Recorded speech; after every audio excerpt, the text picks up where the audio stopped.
So can you share the YouTube screen?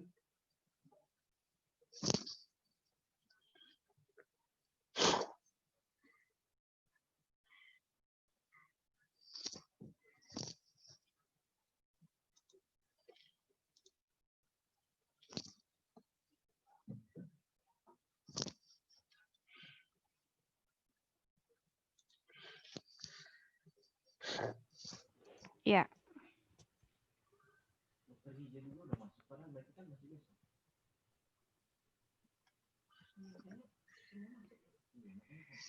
We are also streaming on YouTube. Kemarin mau dicoba untuk polling yang kedua, Yeah, okay. yang diperbaiki. Sorry. Okay, so we are launching the polling right now, Dr. Dinesh. Yeah. Yeah, it's already in the screen. Are those okay? Yeah. Okay. Aku end dulu ya. Yeah. Okay. But this is for tomorrow. Oh, this one is for tomorrow, not Yeah, for today. for the low cost, yes. All right. All right. But we keep this one now. Okay. Okay, thank you very much. You can do the poll today as well if you want, but this is for tomorrow. It's more relevant. Yeah, of course. And another But thing. how can I click? Where do I click this one? Okay, the, you touch yeah, the row. Yeah, the panelists can vote for the polling. Okay. Yeah, it's only Okay. participants. Yeah. Because I'm now. So we have to touch. Okay, so I touch two and then I send. Okay. All right. Boleh di end? Yeah, okay. We can close this polling now, Dr. Dinesh? It's Yeah. okay. It's okay. Yeah, everything fine. Please. Another thing, Dr. Dinesh, if you are opening 3 devices at the same time, just make sure they are not close to each other because it will be feedback sound. No, I don't. Because my speaker is muted. All right. Except my iPad. Because for the audience, so I cannot mute the speaker. So I put the minimum volume. Okay, so sure. Do you hear anything now? I mean, echo or something? Do you hear? Yeah, I think this one is okay. Just Okay. now, a few times back, I could hear some feedback voice. Yeah, Some because echo. it's nearby. Now I put Okay. a little bit away. All Because right. this Zoom is, I think they have problem. Because actually I should be able to mute the speaker as well. Okay. Okay. In the computer, we can just press the mute speaker button, but in a tablet, I don't know how to do this. I just put the volume minimum, but it's still very small sound coming from the speaker. Bukan satu ini. Udah ya. Oke. Ini untuk bantu untuk mereka berdua. Mas Joko mana? Oh ya, ini satu. Maaf. Ini. Iya, ada 3.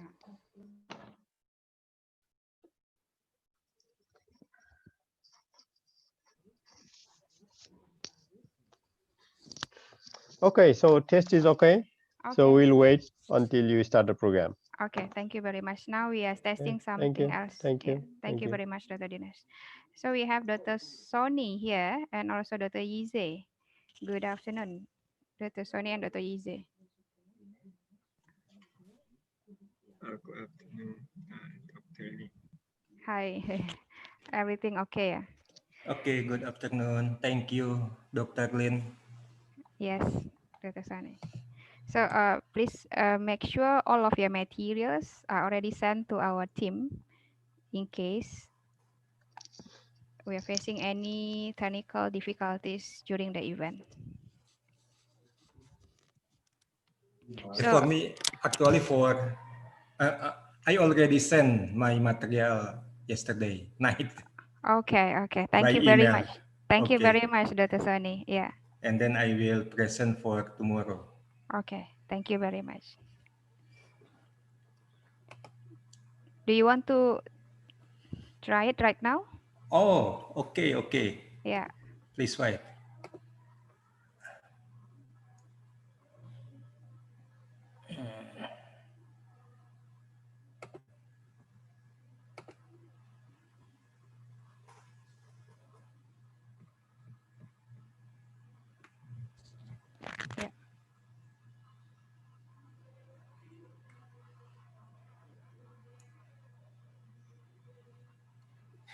Selamat siang Pak Sony. Selamat siang. Ini udah mulai.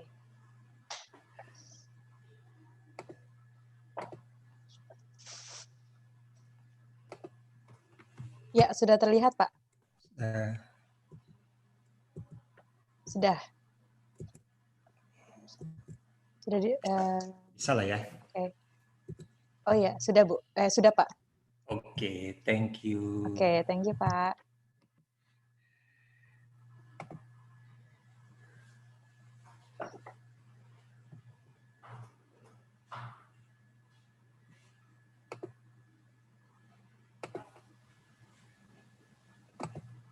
Assalamualaikum warahmatullahi wabarakatuh. Selamat siang. Salam sejahtera semua. Waalaikumsalam. Selamat siang Pak Gatot. Gimana? Gimana kabarnya Pak Gatot? Alhamdulillah, alhamdulillah. Good afternoon, everybody. Good afternoon. Okay, nice to meet you all in this event. Nice to meet you too. Thanks very Pak much. Gatot, Yes, boleh coba share screen Pak untuk tes share materi. Oke.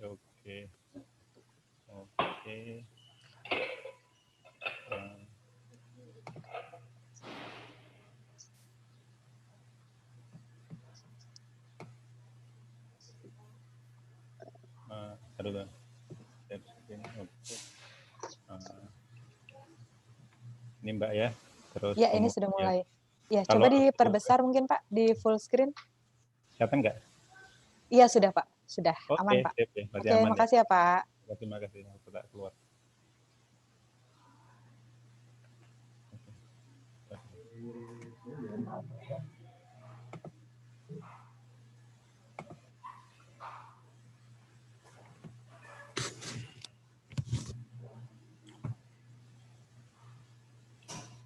Biar nggak kelihatan di rumah Pak Sony, jadi tutupin dulu.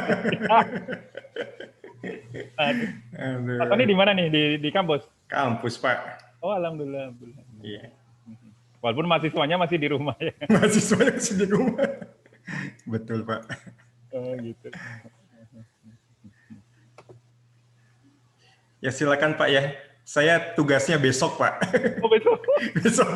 Oh hari ini penggembira ya. Penggembira aja. Oh ya udah. Silakan Pak ya. Oke, silakan.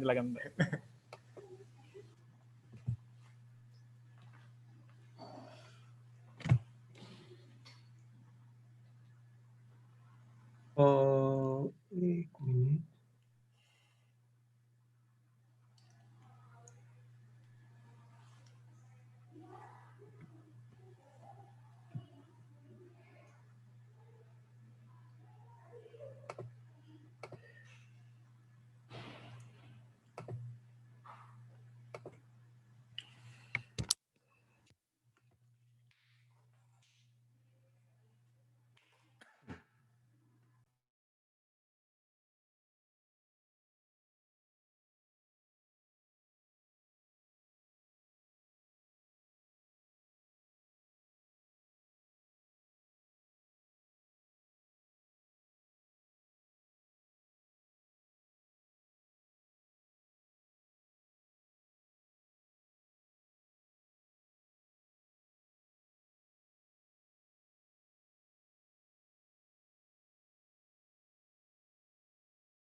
Ladies and gentlemen, welcome to launching of Center for Spatial Data and Analysis and GNSS webinar series.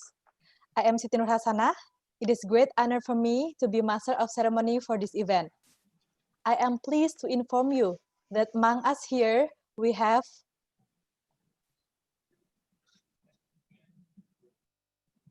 Professor Dr. Renat Abdul Haris, Vice Rector of Universitas Indonesia for Research and Innovation.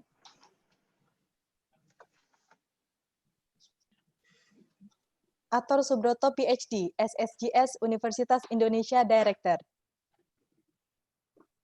Abdul Mutaali, PhD, SSGS Universitas Indonesia Vice Director. Dr. Lin Yola, CSDA Chairman.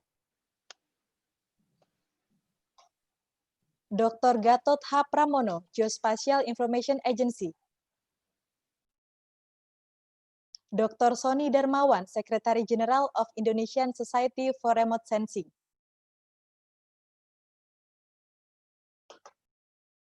Mr. Satoshi Kogure, Executive Director for QZSS Development, National Space Policy Secretariat, Cabinet Office, Japan. Professor Yosuke Shibasaki, Director of Center for Spatial Information Science, the University of Tokyo. Dr. Dinesh Manandar, Project Associate Professor at Center for Spatial Information Science, the University of Tokyo. Professor Nobuaki Kubo, Professor at Department of Maritime System Engineering, Tokyo University of Marine Science and Technology. Dr. Yize Chang, Tokyo University of Marine Science and Technology. Mr. Hideshi Kakimoto, Global Positioning Augmentation Service, Japan. On behalf of CSDA, I would like to extend gratitude to distinguished Dean, Vice Dean, partners, invited guests, participants for attending this event. Today's agenda is launching of CSDA as a technology-based research center, and the webinar is arranged for 2 days on 16 and 17 September 2020. The School of Strategic and Global Studies is leading Universitas Indonesia's postgraduate program with multidisciplinary, interdisciplinary, and transdisciplinary approach. SSGS carries forward research innovation to enhance the vision and mission of Universitas Indonesia to be the top research world-class university. Center for Spatial Data Analysis, or CSDA, facilitates the development of innovative technology-based research center. Ladies and gentlemen, once again, welcome to launching of CSDA and GNNS webinar series. Now we will have message from CSDA Chairman, Dr. Lin Yola. She is a lecturer in Urban Studies at SSGS Universitas Indonesia. She is also chairman in divisions of research, community service, and international collaboration. Please welcome Dr. Lin Yola.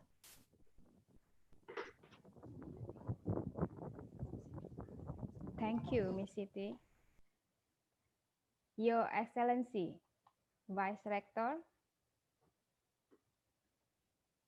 Director, Deans, Vice Director, Vice Deans, distinguished speakers, partners, and guests, our honored participants, ladies and gentlemen.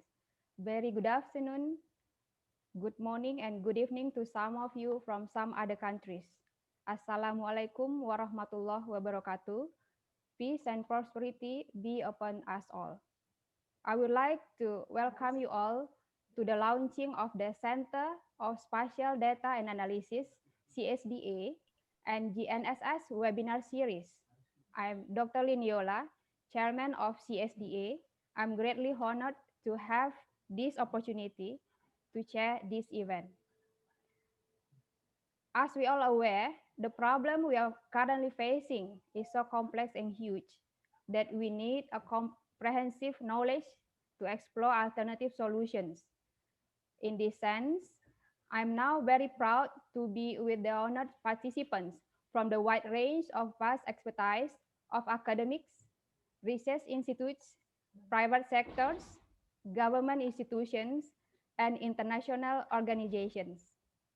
Today, we are proud to have around 690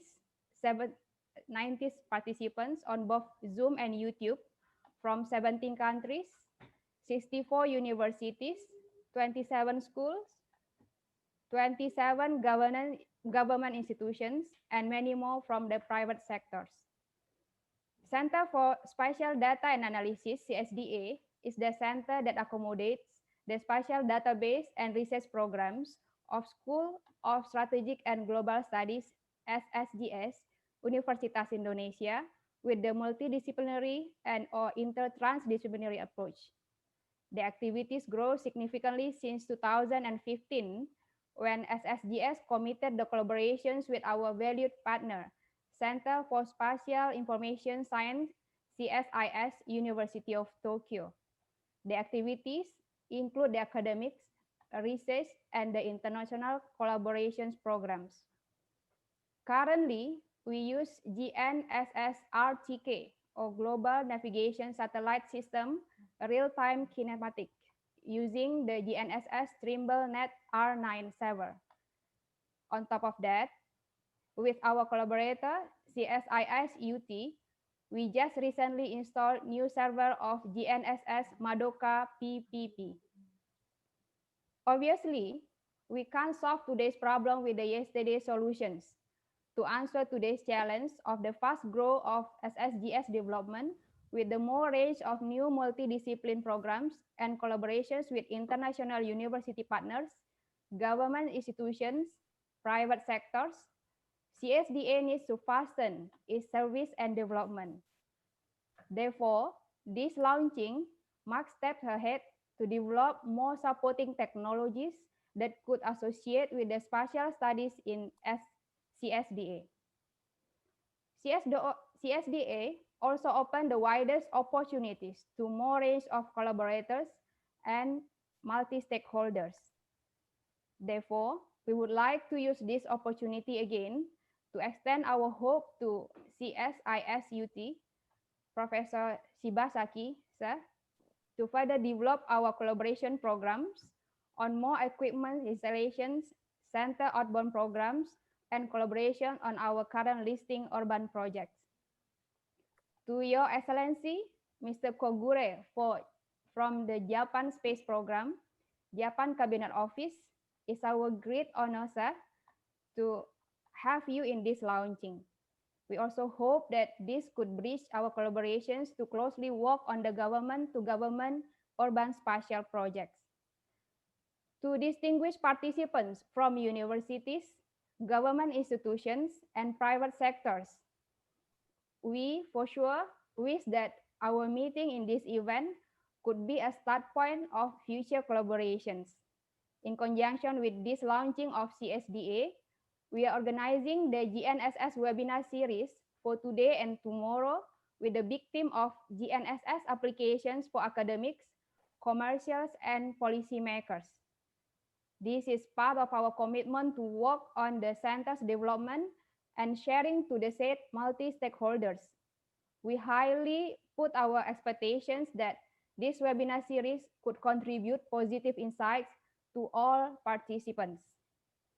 Last but not least, I'm really happy to have everyone here with us today to celebrate this new commitment from SSGS Universitas Indonesia. We look forward to continuing this journey with you all. Thank you. I would like to hand this virtual stage to Miss Master of Ceremony. Thank you very much. Assalamualaikum warahmatullahi wabarakatuh. Waalaikumsalam warahmatullahi wabarakatuh. Thank you, Dr. Lin Yola. Moving on to our next agenda, remarks from SSGS Universitas Indonesia Director. Atar Subroto, PhD, you may take the floor. Assalamualaikum warahmatullahi wabarakatuh. Good afternoon, everybody. Honorable guests, especially the Vice Rector for Research and Innovation, Universitas Indonesia, Professor Haris, Honorable Partner from CSIS, the University of Tokyo, Professor Ryosuke Shibazaki, and also our speaker from this event, Dr. Gatot Pramono from Geospatial Information Agency, Dr. Dinesh Manandar from GSIS, Mr. Satoshi Kogure, Japan Space Program Cabinet Office. Good afternoon, sir. And Professor Nobuaki Kubo. And not forget to mention our moderator, Dr. Linyola, one of our researchers in School of Strategic and Global Studies, SSGS. Thank you for your time for joining with us in this event. I am, as the behalf of the head of the School of Strategic and Global Studies and head of the Center for Strategic and Global Studies, Universitas Indonesia, very pleased and honored to have you all here for this event. This webinar with the theme of Global Navigation Satellite System Application for Academics, Commercial, and Policymakers will, I believe, give all the participants kind of enlightenment, at least how to make the maximum benefit from GNSS application for so many purposes related to their own interest. As the test time, difficult time currently because of the COVID-19 pandemic is still out there, now every sector is impacted deeply, I think. However, the pandemic, as far as now, becomes something that force us to use many options available in terms of technology, communication, internet, big data, as well as artificial intelligence to accomplish our daily work life. GNS-related device, since we have the collaboration with CSIS, the University of Tokyo. If I not fail to remember, this collaboration is starting from 2014, 2015, and through the up and down avenue, hilly road, now it comes to a happy time. Why happy? At least for us in SSGS UI, because we currently have the supporting research center as the backbone of the GNSS application for research and academic purposes. Respected colleagues and participants, ladies and gentlemen, let me announce the Center for Spatial and Data Analysis is now officially founded. The CSDA main purpose is to boost the use of leading technology in spatial information and navigation system, which is GNSS, for research and academic development. The successful CSDA will need continued support and collaboration from the strategic partner, internally or externally from Universitas Indonesia, such as CSIS of the University of Tokyo. Respected colleagues and participants, as we may have been experiencing the critical time today as the pandemic is still out there, we need to know of what are the do and share on how to collaborate, help each other in order to minimize its impact to our economy, social life, and health, and many other aspects. Once more, I hope we are all enjoy and take as much as possible from this current webinar. Thank you very much. And Assalamualaikum warahmatullahi wabarakatuh. Thank you. Thank you very much, Mr. Director. Now we're entering message from Japan institutions. We are honored to have our excellencies and our prominent CSDA partners. Mr. Satoshi Kogure, he is Executive Director for QZSS Development, National Space Policy Secretariat, Japan. Professor Ryosuke Shibazaki, he is a Director at Center for Spatial Information Science, the University of Tokyo. Professor Nobuaki Kubo, he is Professor at Department of Maritime System Engineering, Tokyo University of Marine Science and Technology. To our excellencies, welcome.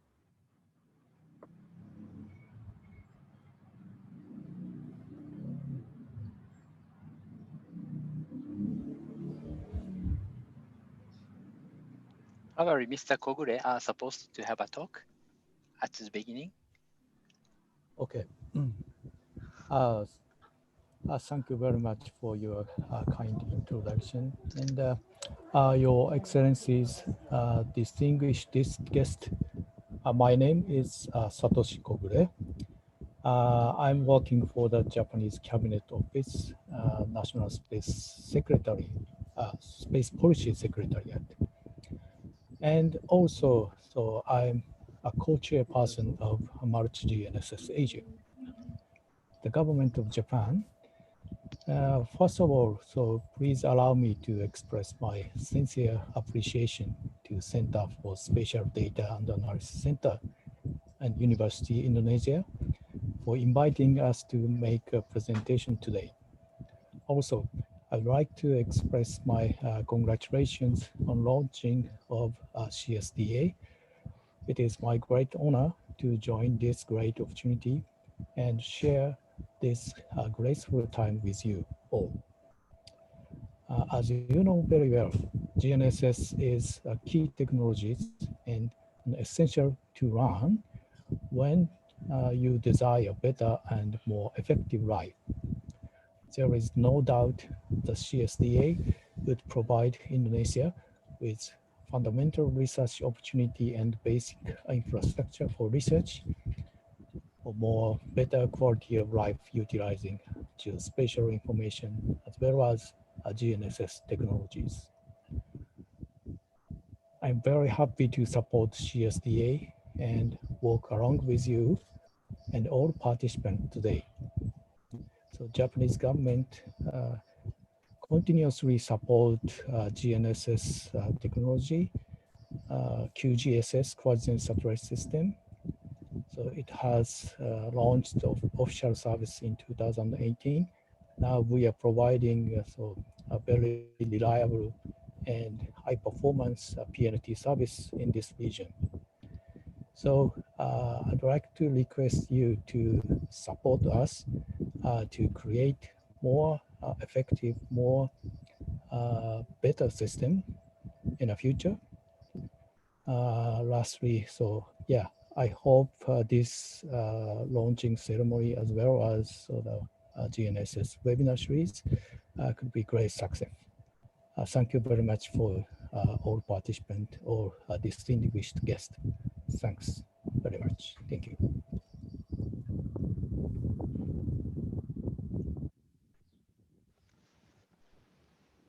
Okay, probably I'm also supposed to speak next after the Mr. Kogure. I'm Ryosuke Shibasaki, the professor of the Center for Spatial Information Science, the University of Tokyo. And anyway, good afternoon, distinguished readers of academia, government, and also the industries. And I'm very glad and also feel so much honored to be here to have some sort of the kind of open kind of greetings on behalf of the CSIS, Center of the Spatial Information Science, the University of Tokyo. And also at the same time, of course, I would like to extend my sincere kind of, let's say, welcome to all the participants of the seminar. And also at the same time, of course, I would like to have a kind of congratulations on the establishment of CSDA, or Center of Spatial Data and also Analysis. And we are very glad to see that CSDA will be a kind of our brother or sister kind of organizations in Indonesia. And I hope that we will have a kind of, let's say, the fruitful and collaborative research and education activities, anyway, jointly together. And so far, we have been working with the University of Indonesia, focusing on the area of the GNSS. And but actually, in parallel with the establishment of the CSDA, we would like to expand our collaboration beyond the GNSS, something like advanced geospatial or spatial data analytics. Because nowadays we are facing kind of difficulties like a pandemic of the COVID-19, and also we have to explore a kind of, let's say, the policies directions to balance between the control or containment of the COVID-19 and also the, let's say, minimizing the damage of the economy and also to this, anyway, social, actually, the equity or equality or anyway, whatever. Yeah, so I think that this is a very good in that sense, a kind of good timing of demonstrating, and also making contributions to the society through the collaboration between the CSIS of the University of Tokyo and also the CSDA. So anyway, at the end, I would like to thank again for inviting me for this wonderful opportunity. Anyway, thank you very much.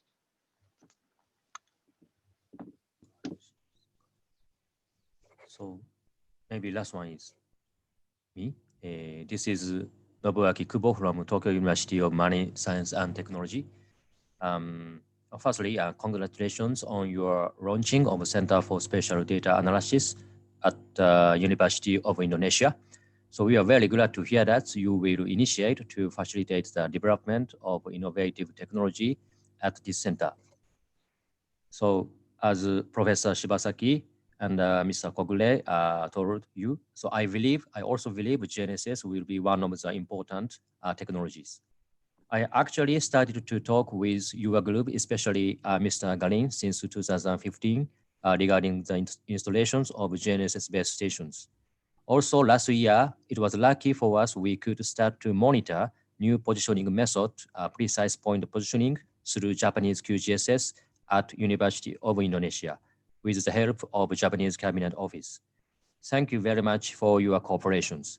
We are looking forward to collaborating with your research group more deeply in the near future. Thank you for your attention. Thank you, Excellencies, for the warm welcoming message. CSDA development is mainly supported by your close collaboration with us. Now we are moving on to our next agenda. It is an honor to have our Vice Rector for Research and Innovation of Universitas Indonesia. He will give remark, and after that, he will officially launch CSDA. Please welcome Professor Dr. Rernat Abdul Haris. Thank you. Good afternoon for everyone. It is great honor to welcome you in this launching of Center for Spatial Data Analysis and GNSS webinar series. On behalf of Rector Universitas Indonesia, I am expressing my deep appreciation to our invited speaker, our partner who have made the time to be with us and to share their knowledge. First of all, I would like to deliver our appreciation to Mr. Satoshi Kogure from Japan Space Program Cabinet Office Japan, Professor Ryosuke Shibasaki, CSIS, the University of Tokyo, Professor Nobuaki Kubo from Tokyo University and Marine Science and Technology, and also for Dr. Dinesh Monanda from University of Tokyo, and also from our college, Dr. Gatot Pramono from Geospatial Information Agency. I think this is my college when we studied in Germany, and also representative of Linton University College from Malaysia. And also I would like to congratulate to the director of SSDS, Atos Broto PhD, and the vice director, Abdul Mutali PhD, and also in the last, the Dr. Lin Yola, CSDA chairman.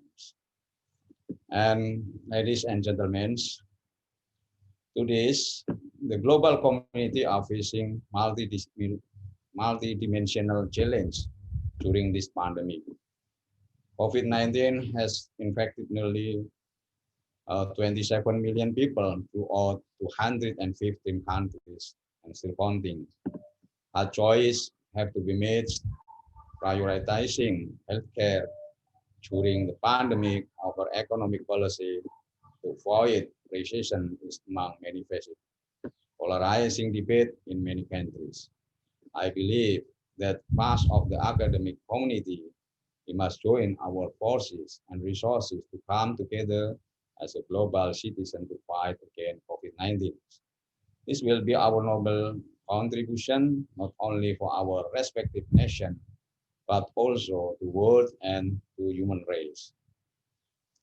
Universitas Indonesia has been widely reputed as the main academic, intellectual, and innovative counterpart of the Indonesian government and also great contributor to the nation fight against COVID-19. Among many achievements, our engineers have invented relatively low-cost portable ventilator, what we call Convent 20. Our economists and social and political scientists have actively delivered policy recommendations to the governments, and also our pharmacists and medical doctors have performed excellent research in drug, treatment, and vaccine. And also very important, our hospital has first as referral hospital in testing and treatment of COVID-19 patients. The School of Strategic and Global Studies, Universitas Indonesia, is one of the university's postgraduate program, which is focused on multidisciplinary, interdisciplinary, and transdisciplinary approach. SSGS carries forward research innovation to enhance the vision and mission of Universitas Indonesia to be the top research world-class university. Comprehensive innovative technology based on research is the alternative effective solution to the complexity of human and environmental problems. In today's technological era, the aim of researching higher education need to provide alternative and strategic solutions and fast and accurate solutions to the problem. Therefore, research agenda at tertiary institutions need to build in collaboration with stakeholders the comprehensive solutions. To make it happen, universities need innovative, comprehensive, and collaborative research centers. Further, the SSGS initiation to establish innovative technology-based research center for spatial data and analysis is significant strategy to achieve the vision and mission of the university to elevate more. The establishment of the research center is believed to significantly accelerate the SSDS and the university's collaboration agenda. CSDA is expected to accommodate the postgraduate research with multidisciplinary approach at the global level. Today, we are proud to be uniting with other partners and guests to launch this CSDA. Finally, I would like to express my sincere thanks to our partner from Japan, also from Indonesia.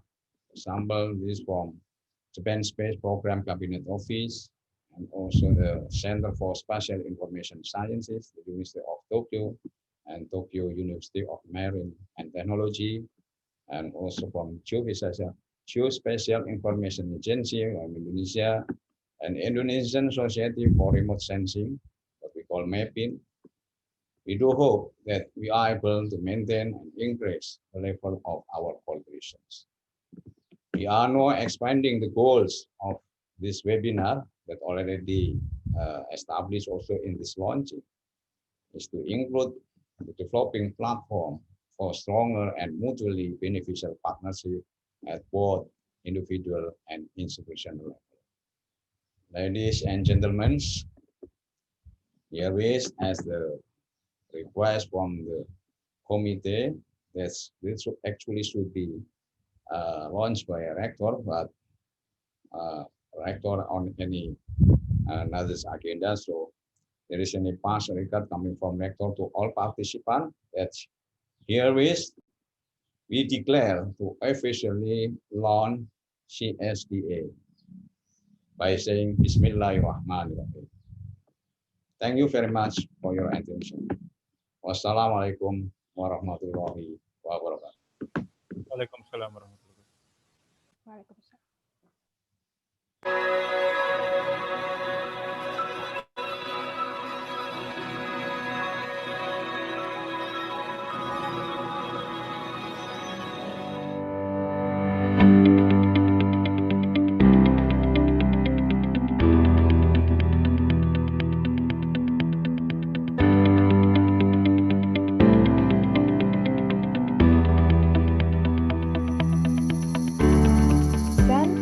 for Spatial Data and Analysis, CSDA, is the center that accommodates the spatial database and research activities of School of Strategic and Global Studies, SSGS, Universitas Indonesia, with the multidisciplinary and/or inter-transdisciplinary approach.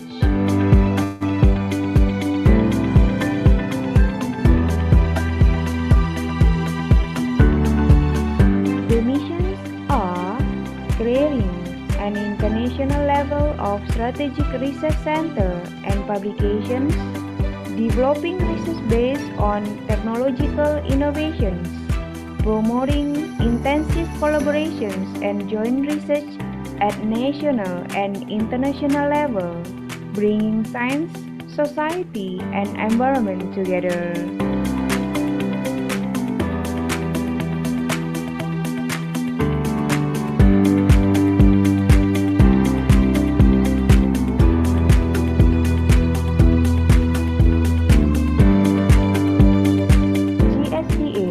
Covers spatial studies, including the main technology of Global Navigation Satellite System (GNSS) and Geographic Information System (GIS).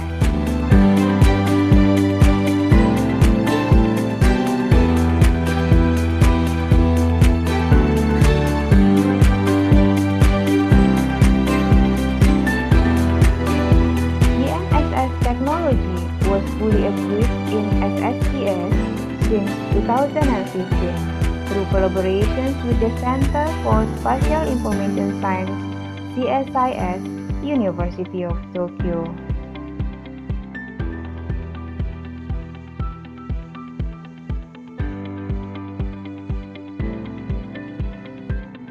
The activities mainly focus on the academic, research, and collaborations program within Indonesia and other countries.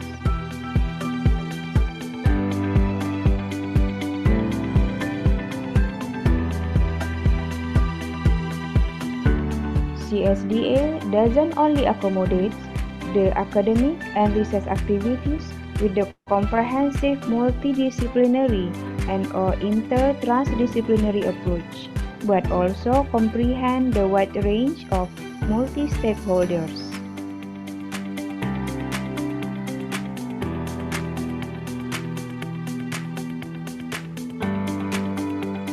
We are honored to open great opportunities to academics, scientists, professionals, policymakers, and public society to be part of the success of this center.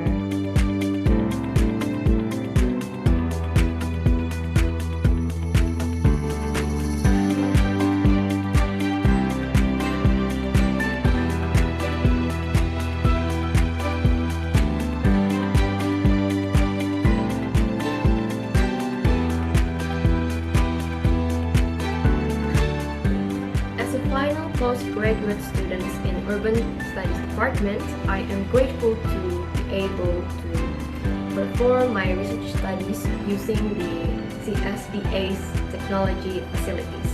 I am using the spatial technologies like GNSS, NVMET, and also Raymond to have a better discussion about my research topics, which is pedestrian and thermal comfort.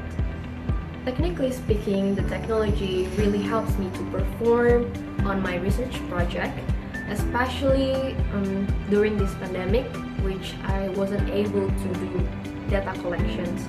And also using this spatial technology really helps me to have a better, more scientific and comprehensive in my research discussions. Certainly, CSDA aims to be a leading international graduate-based research center with a value-driven, real-world solutions, technological innovations, and sustainability, which will enable SSGS to answer the strategic and global challenge. Please visit CSDA website to see further details of our activities and updates.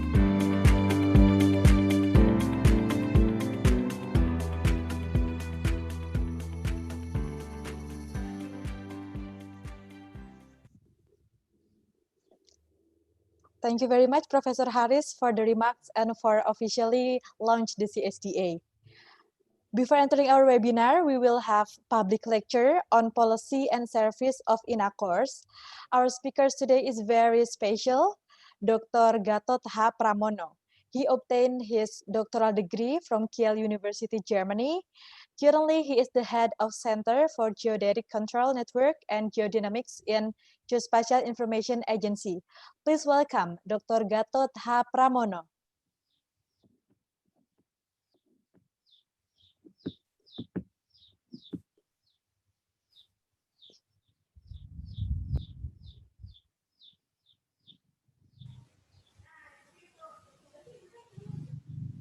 Second, let me try.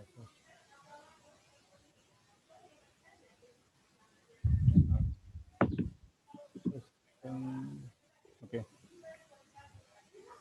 Is it working fine? My voice and the presentation? Mbak? Yes, it's clear. Okay, it's clear. Okay, thanks. Ladies and gentlemen, good afternoon. Assalamualaikum warahmatullahi wabarakatuh. Salam sejahtera buat semua. It's a pleasure for me. It's an honor for me to come to and to participate in this event as a representative from the Badan Informasi Geospasial atau Geospatial Information Agency from our office in Cibinong, and we are happy that in this occasion, I mean, we can share our knowledge and share our experience with participants in here, and also we will get acquire some knowledge also from some professors and some distinguished guests from Japan, from University of Tokyo and Japanese government. And we are also happy that, I mean, today is the launching of the Center for Spatial Data and Analysis, CSDA. BIG itself, I mean, it's very happy if, I mean, we can collaborate with CSDA because we are the government who is responsible for the geospatial information in nations. And the things that when we would like to the geospatial information in Indonesia, we need to back up from the university for the research and development. Based on the research and development from the universities, we are able to continue our work in Indonesia. For this presentation, I would like to mention the outlines of my presentation. First, I would like to talk about the roles of BIG, and the second is I will describe shortly about what are the policies that we have regarding the geospatial information in Indonesia. And then the third one, I will discuss about the SRGI 2013 atau SRG ya, System Reference Geospatial Indonesia or Geospatial Reference Systems in Indonesia that was declared in 2013. And the next is this the main things I would like to explain about what are in our course the systems and the usage, how how people and researchers can benefit from the INA course to do the spatial analysis. And the last one is about the future plan of the INA course, how we will develop the INA course in the future. Regarding the BIG itself is the Badan Informasi Geospasial. It was founded, the name was changed from Bakosu Tunnel actually in 2011 based on the law of Geospatial Information number 4 2011. So in this graphic, I mean, or in this presentation, if you can see that there are three main parts of the geospatial information. The first is the basic geospatial information, the thematics, and the third part is the geospatial information infrastructure. The basic geospatial information is the base to create the thematic maps or the thematic geospatial information. And the basic geospatial information, we have the base maps and the geodetic control networks. This part, the basic geospatial information, The main executor in Indonesia is BIG, and there are two parts in the basic geospatial missions. The first is the base map, and the second is geodetic control network. In the base map, we're in the process of doing planning to do the large scale base map in 2021 until 2024 for the whole entire area of Indonesia, and we are still progressing, and we hope that it can be started in the next year. And what we talk today is right now is about the geodetic control network, especially regarding the horizontal control networks related to cores. In our agency or in my center, we are dealing not only horizontal, but also vertical and also the gravity and tidal data. Regarding the thematics is actually the main executed from the ministries, agencies, local government, and society. And all the thematics maps are created by the institutions. And the last part is the geospatial information infrastructure, which is the infrastructure, like for example, the data standards in the spatial arrangement, human resource and science and technology is also our responsibility. Regarding the policy, we have the one map policy. It was declared in the presidential decree number 9, 2016. The one map policy is the president said that the geospatial information are needed by all levels of governments and citizens to improve quality of decision making in all aspects of national government.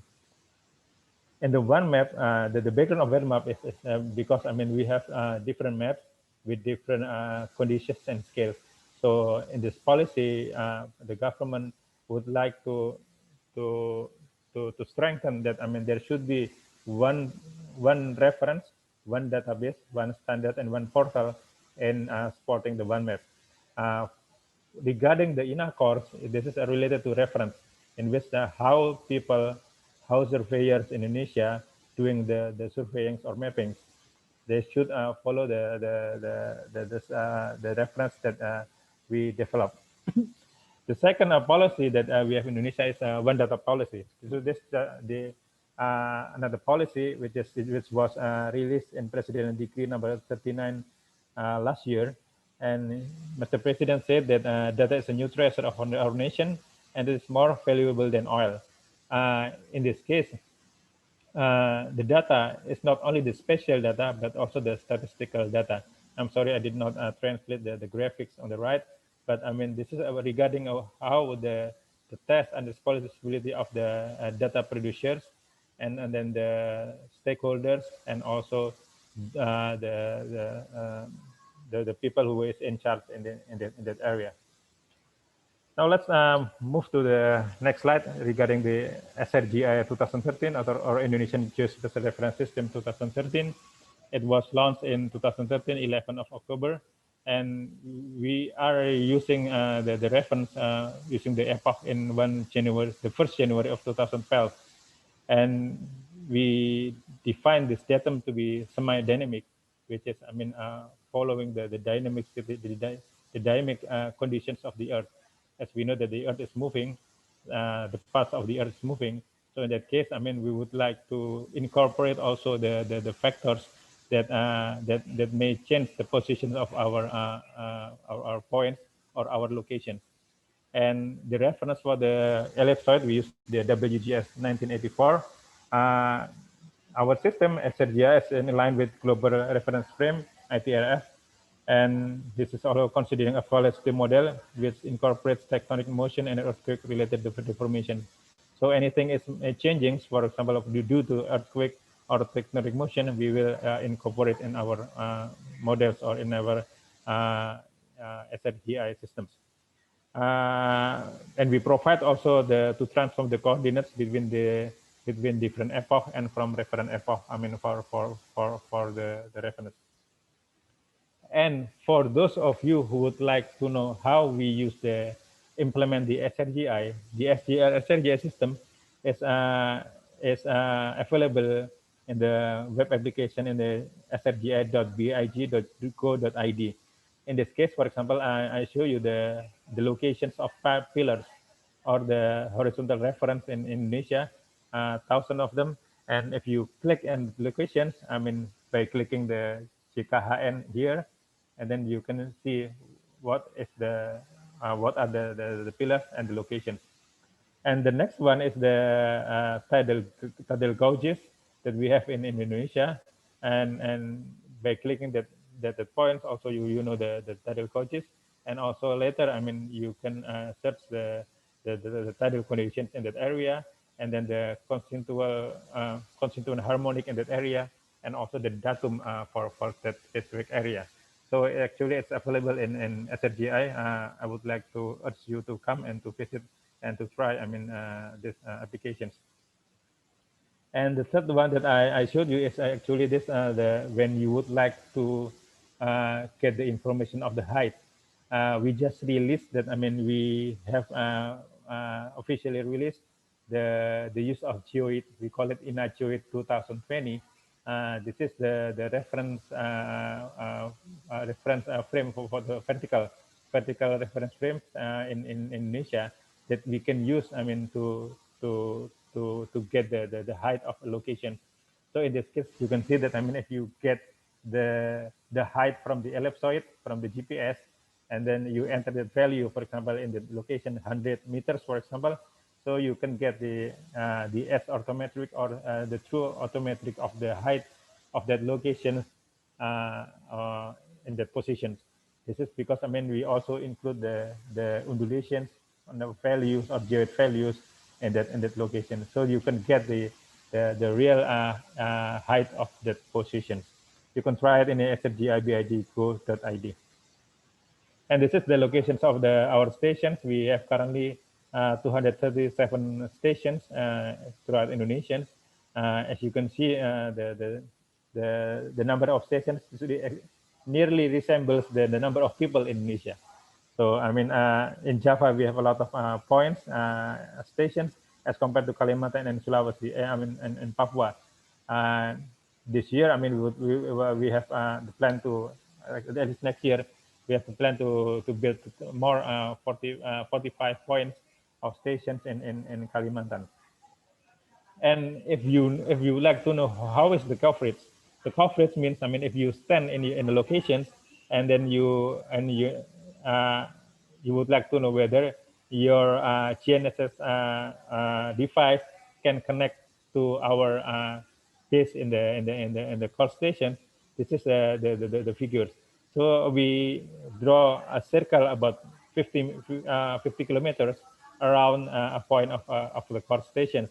As you can see, actually in Java, it's nearly more than 90% area of Java is covered by our core station as compared to other locations. Sumatra, we have more coverage, but in Kalimantan and Papua is a bit sparse. But at least in the next year, in Kalimantan, we will have more about 45 stations installed. The concept of the course will be later explained, but I mean, at least, I mean, this is a simple one. So, I mean, if you have a GNSS device rover, for example, this is the guy, and then he or she log into our system in the data centers, to our course systems, and then when, this guy will get the corrections of his or her positions using NRTK. So the corrected position is received from our data center, and our data center gets the position from the cores which are built on the location surrounding the surveyor in that area. These are the equipments. I mean, we have the brass stainless monument, and we have the concrete monument outside the building, for example. And this could be placed. I will show you later. But we have also the circuits or the box, which include the modems, battery, data lancers, manpower, surge protector, and meteor reservoir inside the buildings. And also we have the meteorological antenna outside to get the conditions of the weather. These are the monuments. We have the monuments that we can build on the ground, type A and type B, and type C is on the building. So depends on the locations, we may build the monument on the building, on the roof of the building, or on the ground. We are monitoring our systems, of course, by the systems.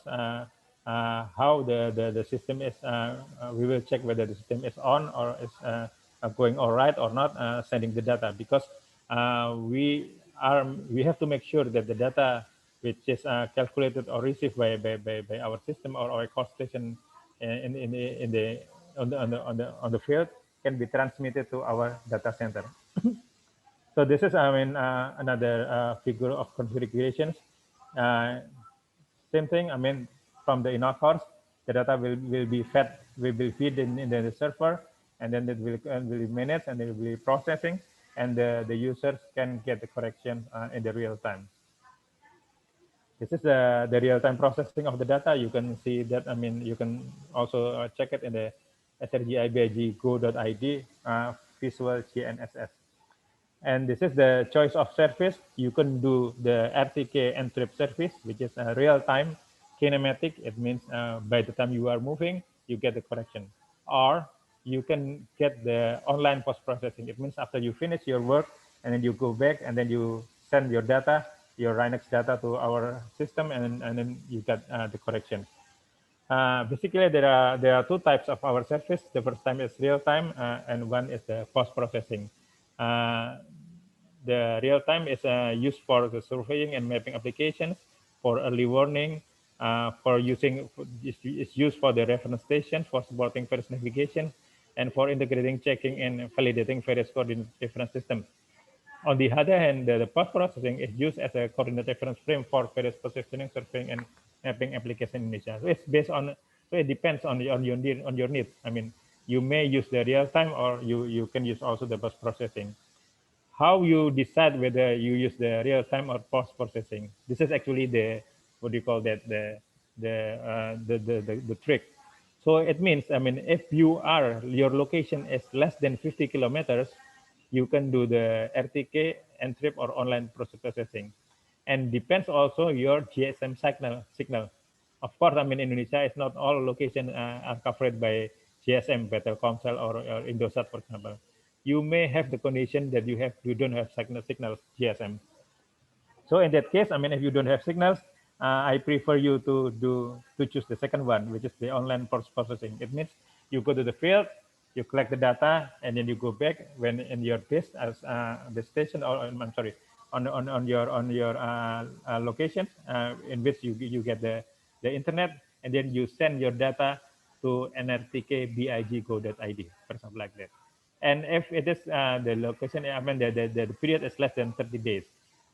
But if you are you have good GSM signals, and the distance to the course is around 50 kilometers, you can go to using the RTK. And the way you do it is you go to the NTK BIG ID for 2001, you register, and then you get the real-time corrections. And the worst case is you have more than 50 kilometers, and you may have or not have the GSM signals. The way you do it is you can send the email to info@big.id, send the Rhinex data to us, and then after that, I mean, we will get you the corrected locations.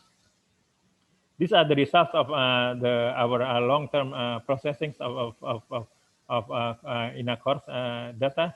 The first is the strain map, which is the how the conditions of the Indonesia, the islands are moving or not, for example, like that. And we can get also the velocity vector on the right side. As you can see here in the velocity vector, the movement of Indonesian actually are comprised of two plates, and some people say that, I mean, more than that, because of smaller plates like that. And so in that case, I mean, the movement of Indonesian islands are not uniform. Some of them going to the east, and some of them in the Papua is going to the north, around northeast, for example, like that. So I mean, this is a good way to learn, I mean, the continental movement theory, and also to monitor the disaster regarding the earthquake conditions. And this is also the total electrode content and zenith tropospheric delay that we can get the results from the our core stations. Users, how are our users? As you can see here, our users is from our data back in January 2019 from 280 users, and then up to now we have around 1,136 last August. So this is the way, I mean, the usage actually of our system, and this is the of user registration, how many people are registered our system. What is the cost of using the course? Fortunately, we have the government regulations 14 and 2019 about non-tax national income, and for using the service, our service is 100 free for us, for government, for any private companies or university students or lecturers. I mean, it's free. So I mean, you can benefit from this one. This is our plan for 2020 and 2024. As you can hear, I mentioned that about 45 points will be established in 2021. We hope by the end of that we can add 2028 stations more. We are not yet, I mean, building the more station in Papua because it's far away and it's a bit dangerous to go there. But I mean, who knows? I mean, if I mean the politics is or the conditions of there is getting better in the next 2 years or 3 years, we may build more stations in Papua. The improvements that we would like to have for the inner course is we would like to have the reliable data communication systems, because sometimes we have the problems of communication. Not all area in Indonesia is covered by GSM. In that case, we use the VSAT satellite communication using satellites, but it costs a lot of money. And also we are in the progress of automatic processing infrastructures. So it means that when the data is come to our server, will be processed automatically. Some of them are already automatic, but some of them are not yet, still under development. Would like also to have national capacity improvement. I think we can work with CSDA. I mean, on this case, I mean, how we could improve our capacity, and also with our friends from Japan University to work together. And the next part is about data and information handling, how we would handle the data and information. We may have in the developments of the improvement of SRGI website, so that the people can get the data directly without waiting for some time. This is practically true for the data use. I mean, for the post processing, which is sometimes a bit some time to take. And the last one is the disaster backup recovery center. I would like to have the backup system for our system. We hope that next year we will be covered the disaster system. I think those are the things that I would like to mention and to share our knowledge. And it would be great for us. I mean, if we can collaborate with CSDA and with the guests from Japan, and also all the participants in this webinar. So I mean, we can strengthen our collaboration, and we can benefit of the using the GNS data for our nation. Thank you very much. Thank you very much, Dr. Gatot, for a very enlightening lecture. Now, in conjunction with the launching of CSDA, we are conducting 3 webinar series. Webinar 1 and Webinar 2 will be conducted today, and Webinar 3 will be conducted tomorrow. Now we will start Webinar 1. The webinar will be led by our moderator, Dr. Lin Yola. Please welcome Dr. Lin Yola.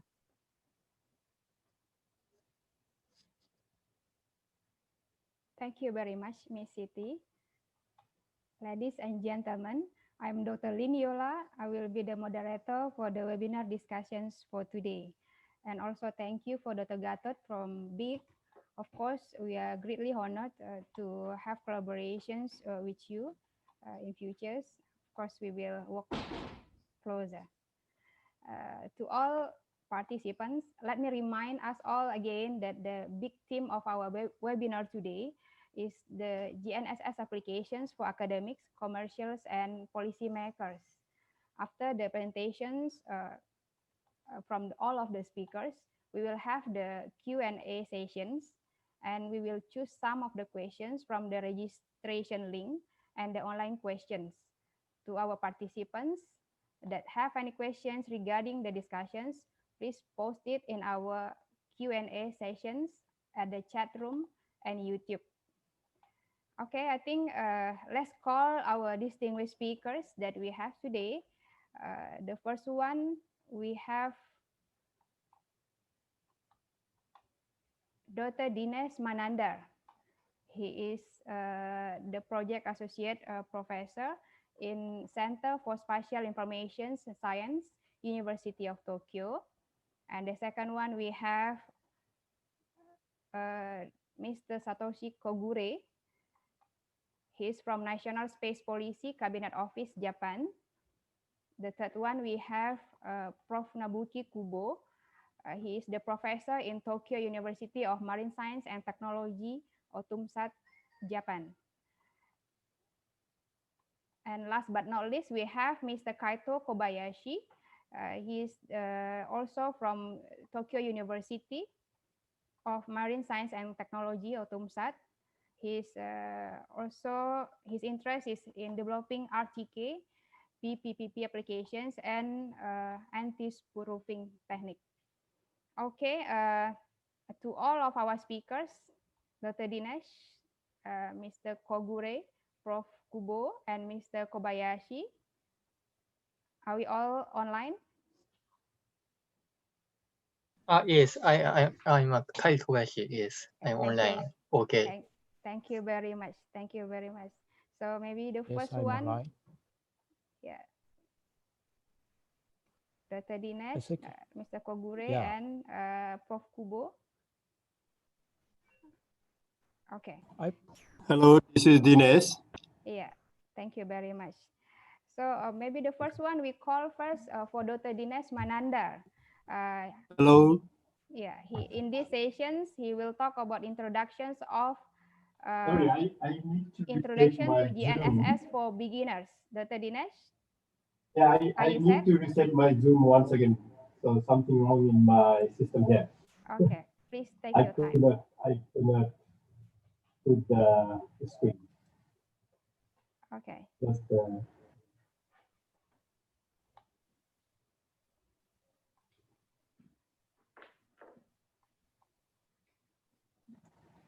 If you need any help, please let us know.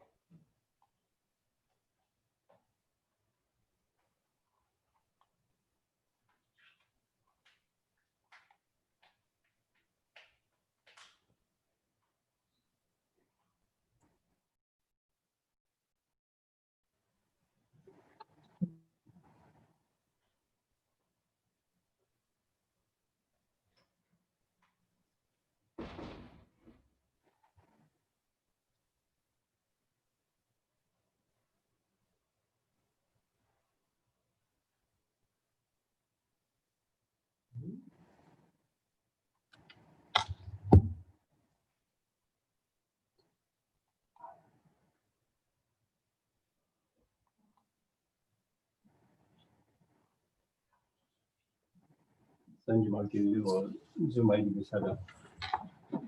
Zoom ID gina sir.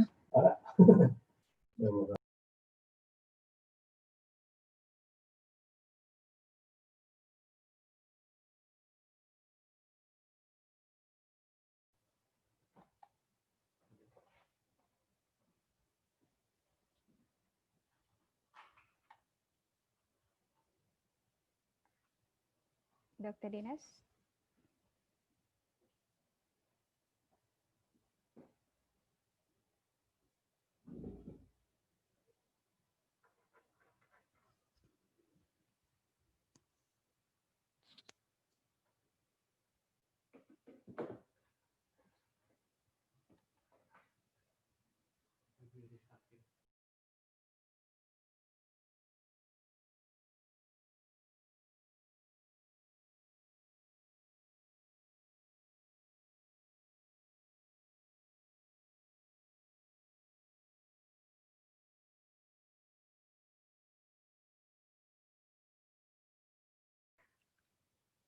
Halo, Dr. Dinesh.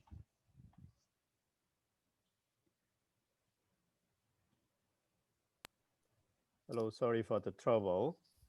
Okay. Hello, now can you Yes. hear me now? Yes, we can hear you. Okay, can you share my PowerPoint? Okay, Okay, we will do that. because suddenly the computer I'm using, the Zoom unexpectedly, it did not working now. I don't know what happened. So please share my computer screen.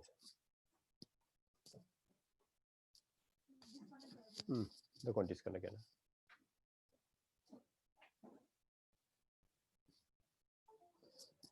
Hello, is that so USB stick?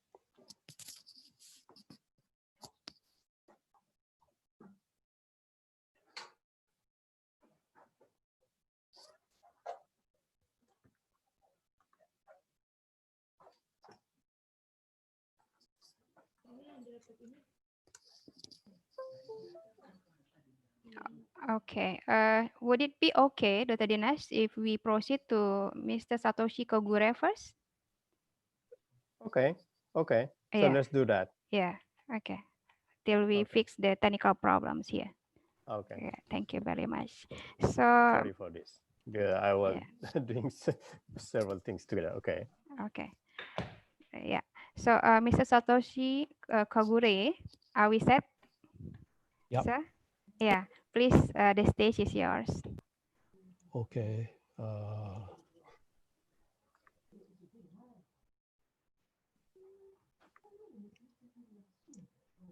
Can you see my screen?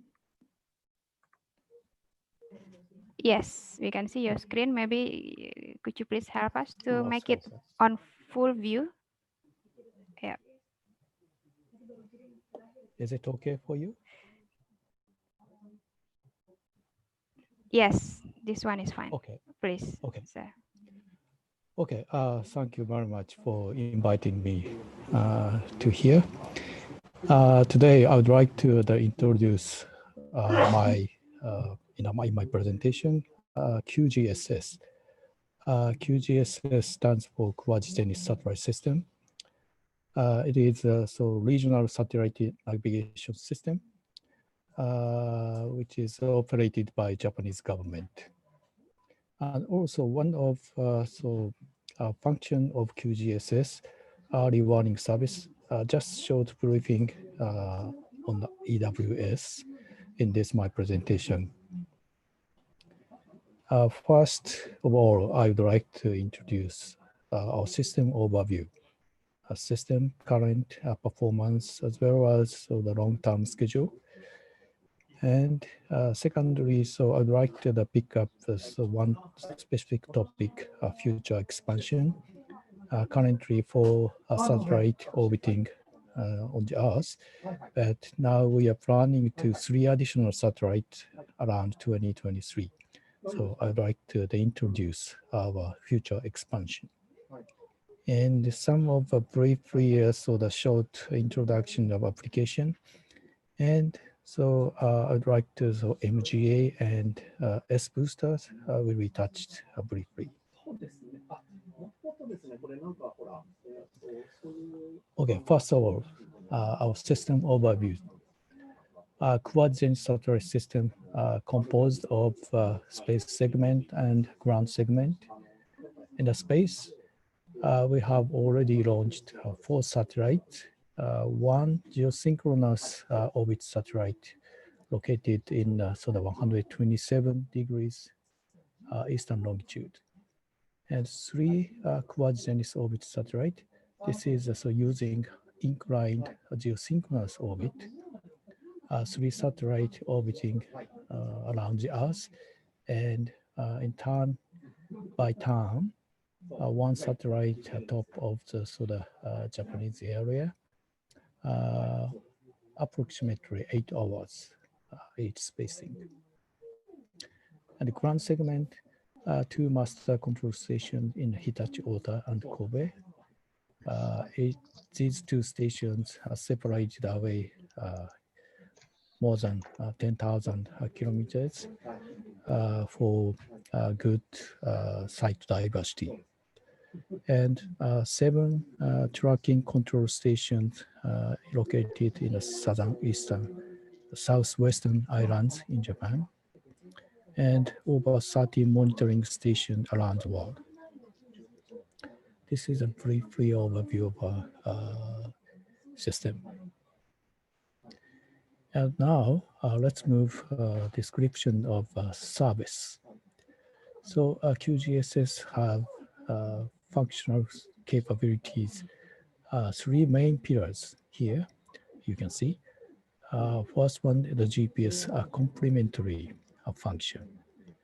So the QGIS will provide ranging signal, same as the GPS. So this is a sort of very fundamental function of a satellite navigation system. And the second one is the GNSS augmentation. QGIS provide error corrections message from the satellite. A user can use this error correction message to improve PNT performance, positioning accuracy, reliability. And the last one is a messaging service. It's used for disaster relief mitigation management activities. The coverage. Our system covered Asia and the Pacific region. Sorry. But current service, augmentation service covers only Japan. Now we are planning to expand the augmentation service in the Asia Pacific region in the future evolution of the system. But so later I would like to explain one experimental service provides error correction in the Asia Pacific region.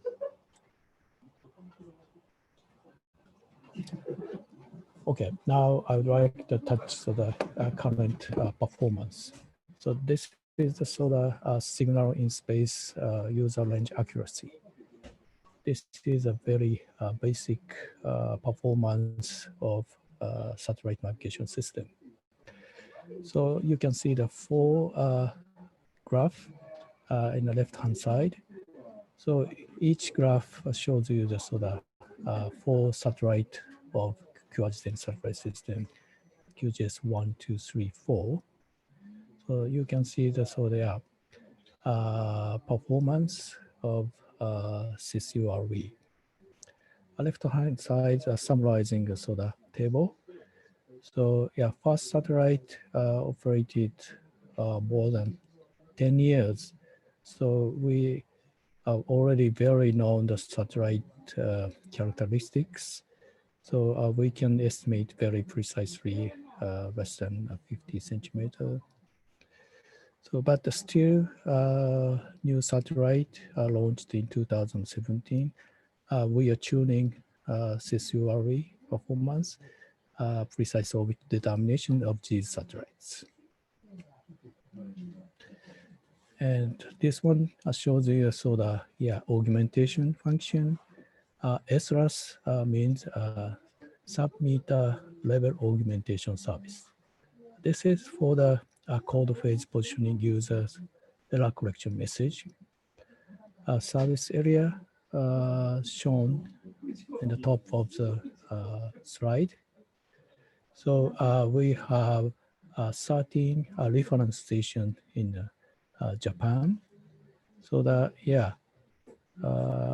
depending on the sort of ionospheric disturbance activity, small circle in the western area, southern area. This area caused by heavy ionospheric disturbance. So one reference station covers a short area. But northern part of Japan, one reference station covers a large area. So the specification in this service about less than 1.0 meters horizontal accuracy, and vertically the 2.0 meters. This is a sort of current test result. Yeah, so this is a specific point in Kushikawa in Okinawa Prefecture. Yeah, you can see the sort of very good performance here. And next one is sort of SHIRAS, a centimeter level augmentation service. This is a very sort of special for us unique service from the GNSS satellite. It's for carrier phase positioning error correction message. So we are transmitting so the error correction for each error sources, satellite orbit, clock, ionospheric error, tropospheric error, and phase biases, and so on. So these error correction parameters were generated with using so Japanese GeoNet continuous operating reference station cores.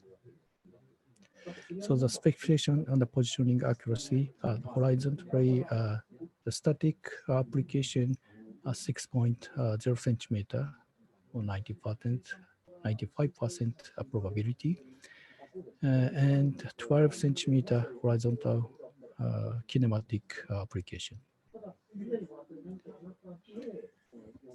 Also, this is so the recent test result. So yeah, you can see the sort of right-hand side table. So the very good performance. Yeah. And third categorized service are the messaging services. So we have two messaging service. One is sort of two-way communication link from the satellite, geosynchronous satellite, but it is so dedicated for the Japan only. But this one, satellite report for disaster and crisis management, we call the DC report service. This is the sort of kind of early warning services. So the Japanese Meteorological Agency generate so the weather information, disaster information, such as tsunami, volcanic eruption, weather warning, and so on. This kind of information provided through quasi-satellite system using L1 signal, L1 S-band signal. This service is potentially is to be provided not only Japan but also Asian countries. But at this moment, this service is provided in only Japan area. But in a future evolution, we are investigating to expand this service into the Asia Pacific region. This is a sort of long-term schedule. So we launched official service November 1st, 2018. And we are preparing so the next satellite launch, replacing satellite to first satellite. Yeah, in this slide, so a little bit older. So now we decided to delay first replacement satellite launch in 2001. And so we have already started 3 additional satellite procurement. These additional satellites will be launched 2023. Now we are investigating so 7 satellite constellation service provision. So this slide shows you the sort of our policy to extend sort of our service. Most of important things, so we would like to cover with using 7 satellite constellation. Yeah, independent position, navigation, and timing services. Before 7 satellite constellation, currently we have only 4 satellites.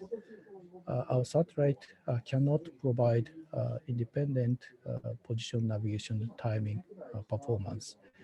But after 3 additional satellites will be launched, so we can provide sort of position navigation timing computation with using only QGIS.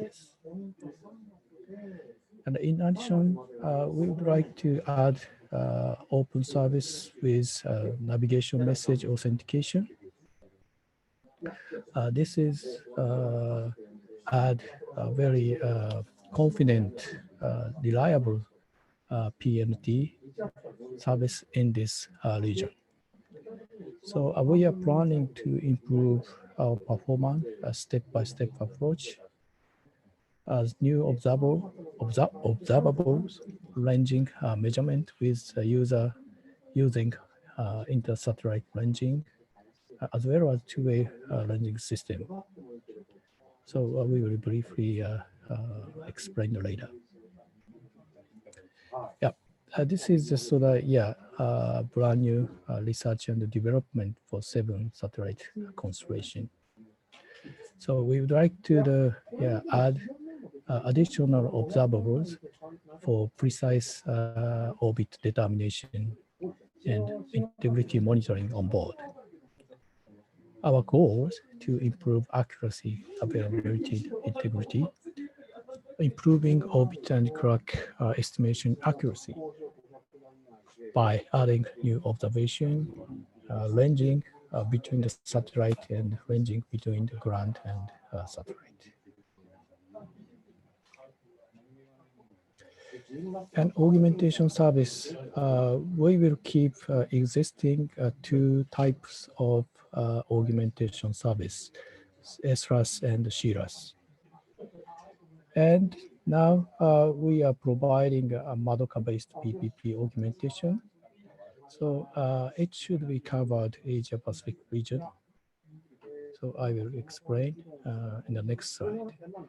Also, I mentioned already, so the messaging services could be expanded in the Asia Pacific region. But so we did more technical and political investigation to do this. We are now investigating common data format with European Commission, as well as and other GNSS providers and ICG activity. So this common format could be very helpful for user community.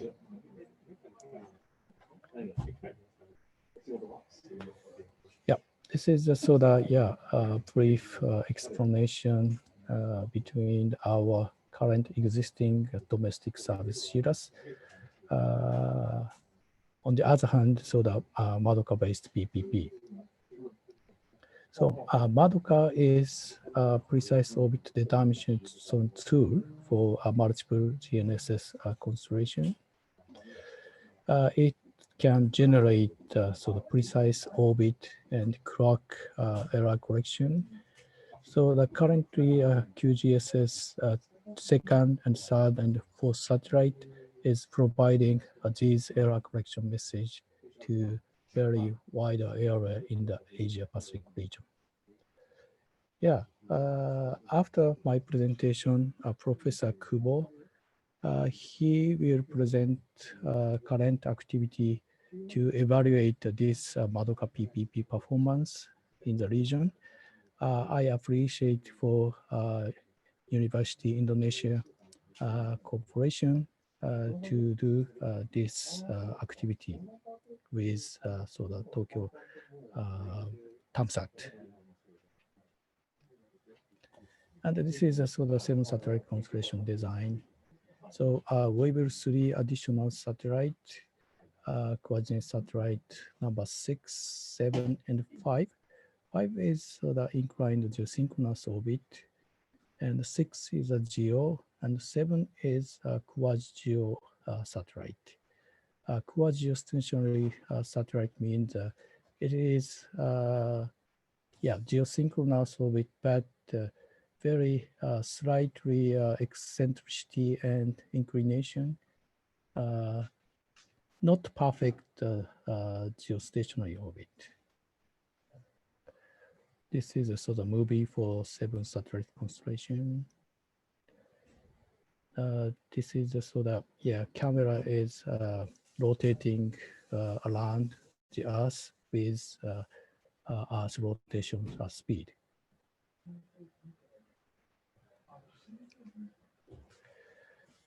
Okay, this is a sort of, H-lope evaluation. Satellite moving around, so the, geometry of the satellite and the use of location changing epoch by epoch. So you can see the sort of blue, a dark blue color is sort of beta dope. So especially the Indonesia, your country is a very good location for our system. So the, good dope is always realized in Indonesia. This is a sort of one example of a coordinate satellite system visibility in Jakarta. Left side, so the dope evaluation, visible satellite number, and right-hand side, you can see the sky plot, azimuth elevation angle for each 7 satellites. Every time you can observe 6 satellite of 7 satellites constellation of QGSS. H-dope less than the 3 and P-dope less than the 5. This is a very good condition for satellite navigation. Okay, now QGS 567 procurement has been already started at the end of March 2019.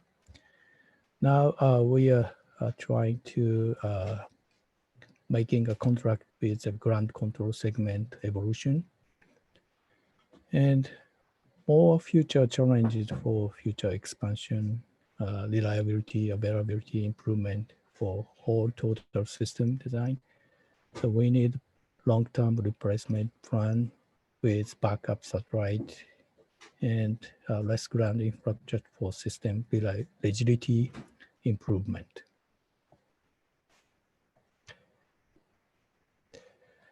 Okay, so now we are trying to establish some new applications in the Japan as well as in the Asia Pacific region. We are believing so that our system support these kind of applications, autonomous driving, smart agriculture, sailing, drone logistics, and so on. Due to the COVID-19, so we need more, this kind of technologies to maintain, to improve our quality of life. So this slide shows the sort of, current sort of trial we are conducting in Japan area. And so I'd like to briefly touch, international collaboration called as Multi-GNSS Asia, MGA. So MGA is one of Japanese initiative under United Nations International Committee on GNSS, ICG. So we are rotating conference in the region. And we have 3 pillars of activities: conference and exhibition, networking, capacity building. Recently we are concentrating on the webinars, workshop, remote workshop, and so on. And finally, we are resuming infrastructure knowledge sharing. So now we are building so the low cost receiver set. Dinesh-san will make a presentation on this. So using this kind of receivers, so we would like to promote the GNSS application in Asia Pacific region. this is so yeah, steering committee members. This year, so annual conference will be postponed into 2020, but now we are planning to have a rapid prototype development challenge. Yeah, this is mainly conducted through online courses, but I hope final physical meeting should be hosted by so the GISTA in Thailand in December. If you are interested in this activity, please visit our website and the SNS, Facebook and so on. And I have a short movie.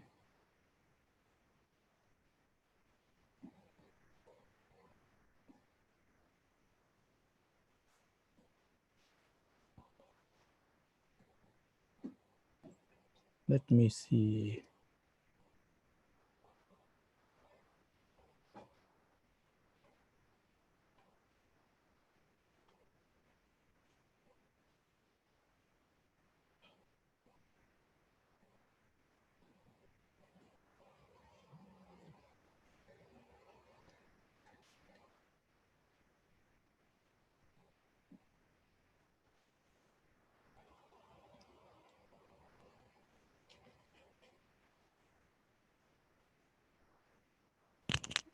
Yeah.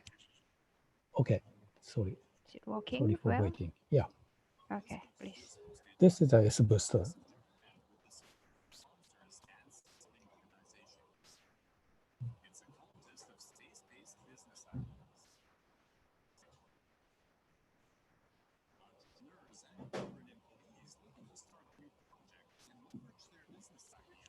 Sorry, Mr. Kogure, the voice is not clearly heard. Sorry. Yeah, we can't hear the voice of the video. Okay. Sorry. Okay. I'm not sure that so yeah how to connect so the video voice on Zoom. Yeah, just to so the video. Then I would like to Okay. talk something. Yeah. Okay.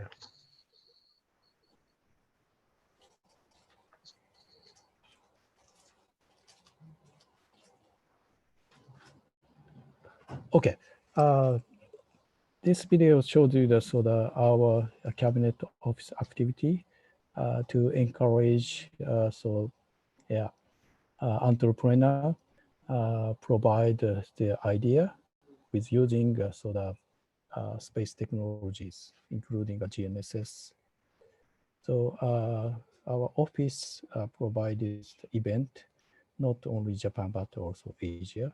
Last year, so we had the Asian round in Thailand. Unfortunately, so yeah, this year it was also postponed, but next year, so we will conduct Asian round event. So if you have interest in this kind of activities, please make a contact with us.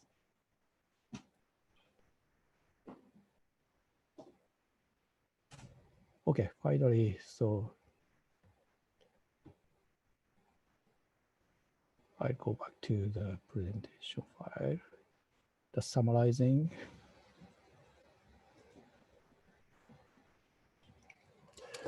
Okay, coordinate satellite system is a Japanese regional navigation satellite system to improve not only GNSS availability, but also accuracy and reliability. Currently, for satellite constellation, 3 IGSO and 1 GSO satellites.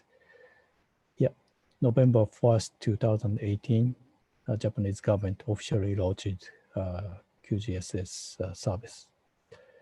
Now we are investigating a future expansion to 7 satellite constellation. 3 additional satellite procurement has started. and service requirement has been also established. It covers Asia Oceania region for independent PNT services. Most important for you, we are investigating extension of augmentation and early warning service into the region. And international collaboration, I introduced MGA and S-Booster. So that these events provide opportunities to learn and think new application with using GNSS and space technology. Thank you very much for your kind attention. Terima kasih. Thank you. Thank you very much. Terima kasih, Mr. Kogure. Thank you. Yeah, I think you said just now, we still need to work on the accuracy and reliability of the technology. And I think some good points just now you said that some applications or advanced applications already applied in Japan. So I think this area is an interesting area to also apply in Indonesia, because in some context of Indonesia area, we are really having this sensitive area for natural disaster. So yeah, I think this area is the one that maybe we could collaborate on in future. Yeah, there's so many more points that we can discuss later during the Q&A sessions. But for now, maybe we need to move to Dr. Dinesh again. Thank you very much, Mr. Kogure. Terima kasih. Terima kasih. Okay, next maybe can we call here for Dr. Dinesh to be online? Yes, I'm online now. It's okay. Yeah, Sorry it's for the okay. trouble. No problem. So No Zoom problem. suddenly become the icon become minimized, and I could not change anything. So I Yeah, have to log out and log in again. Sorry for that. yeah, it happened. No problem. So if Okay. you could please share the Yeah, screen. yeah, Yes, please. it's okay. So how about time? How much time do I have now? Yeah, you have Not 30 much, minutes. 30 Yeah, minutes. 30 Okay. minutes, 30. Yeah, Okay. please Okay. take your time. And I Okay. think, yeah, your title for these sessions actually is sessions 1, webinar 1, but it's become sessions 2, webinar 1. It's now introductions to GNSS for beginners, if I'm Yeah. not mistaken. Yeah, please, the stage is yours, Dr. Dinesh. Okay. Thank you very much. So sorry for the trouble. And actually, this presentation should have been done first to give a very basic introduction. So we said that this is for the beginners. So I don't know how many beginners are here today and how many experts, but I think there are already more than half. They already know what is GPS or GNSS, but nevertheless, I will try to explain once again what is GNSS, but I don't go in details today. So I assume that you know a little bit about this, at least about the GPS, and then we talk more about the systems and all again tomorrow, and also after this. So Professor Kubo and his team will give a little bit more on the data logging, data processing, and so on. Okay, so let me start. So I have divided this presentation into 3 parts. The part 1 or A is very basic introduction of the various systems. What is GNSS, how is the signal looks like, and what are some applications. Then for part B, just a few slides on data formats, coordinate systems, and GNSS errors, just 2 or 3 slides on each. And part C, I don't know whether I can touch this part or not. This is about the receiver architecture, how a GPS receiver works, but it's just an outline, so it's just a few slides. And I don't want to go to details on these type of very technical things, so I just put the outline. So I try to be within half an hour, and if not, so I have another lecture tomorrow, so we can discuss again tomorrow. And you look at the slides that we give you today, so we can have more questions or discussions or any other things, technical things, if you really want to know very deep insight, so we can still discuss either tomorrow or even after the webinar. So the fundamental problem is how to know that where you are. So this is my problem. Okay. So how do I know where am I on the earth? Like if I have to go from place A to B, so how do I navigate? Or you like last few years ago, I went to Indonesia, University of Indonesia in Salemba campus, and I need to navigate myself to go to the campus from the hotel. So I can look at my phone and get the data. But how do I get that information? It's basically from the GPS satellite data. So we can use a GPS inside the mobile phone, and that will tell me where am I on the earth, latitude, longitude, and based on that, then it will give me the route or the maps using other information. So this is our problem to know where we are at any time, anywhere. Okay, at least when we are outside, inside the building, it doesn't work properly. So we should be able to give or know our time or location at any time. Okay? So this is our problem, how to get this. And to do that, there are many different types of navigation systems. So this is like a landmark-based navigation, very, very old tradition, like some monuments. Like if you want to meet your friend, you will say, okay, I will meet at this place where there is a big tree or where there is a temple or where there is some restaurant or the points that you know, both of you know each other, that the same monument that we can navigate. But if you don't know, you can't. And then we have this celestial-based navigation, which is by using the stars and moon. So you can look at the stars and then you can see your direction. You don't know the distance, but you know where you are heading. But it doesn't work all the time. Okay, this is also the past navigation for the maritime people in the marine to navigate their ships and boats. Another one is a sensor-based navigation we call the dead reckoning. So this is still used, and we have so many applications like the ships, boats, and all. They use this, and they have a gyroscope or accelerometer and compass, different types of sensors. But the problem is that you only know the relative distance, the distance from the start point. You don't know the absolute coordinate of your location data. So you know how many meters you have moved and in which direction you have moved, but you don't know the initial point.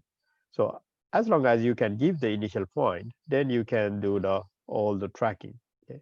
So another problem is the error. It accumulates very quickly in this type of sensor. So you have to calibrate or reset the sensors time to time to remove or minimize the errors. Okay? Then to solve all these, so there's a radio-based navigation system. It's called LoRaWAN or Omega.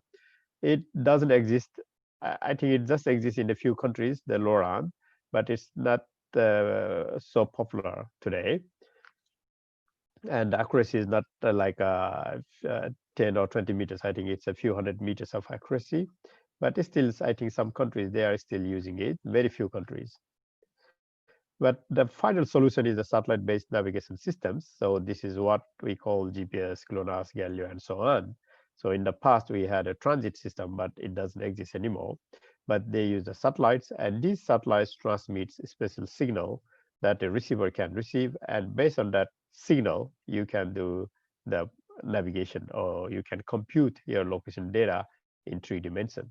Okay, and this is a very global system, so you can use anywhere. And compared to other systems, so it's better in terms of accuracy and reliability. Okay, so this is the system that we are using today. And today we say GNSS. Okay, in the past we had only GPS and GLONASS about few years ago. Maybe I think 10 years ago we had only GPS and GLONASS, but now we have so many systems from Galileo, Europe, from China, Beidou, and Japan, QGIS, and also the Indian system. Its name is Navig. Also, the previous name was IR and SS. Okay. So these are all the systems coming up from different countries. So instead of saying GPS or GLONASS, now we say GNSS to cover all these systems. Okay. And also, sometimes you hear the word SBAS or augmentation. So this is to improve the accuracy or the integrity or the service of the GNSS systems to make sure that these satellites are healthy and they are providing good signal and accuracy, or not accuracy, the position data you get from these are reliable and it's okay to use. And this is what we call the augmentation systems. And if these signals or information that are provided from the satellite, then we call it satellite-based augmentation system, SBAS. Okay?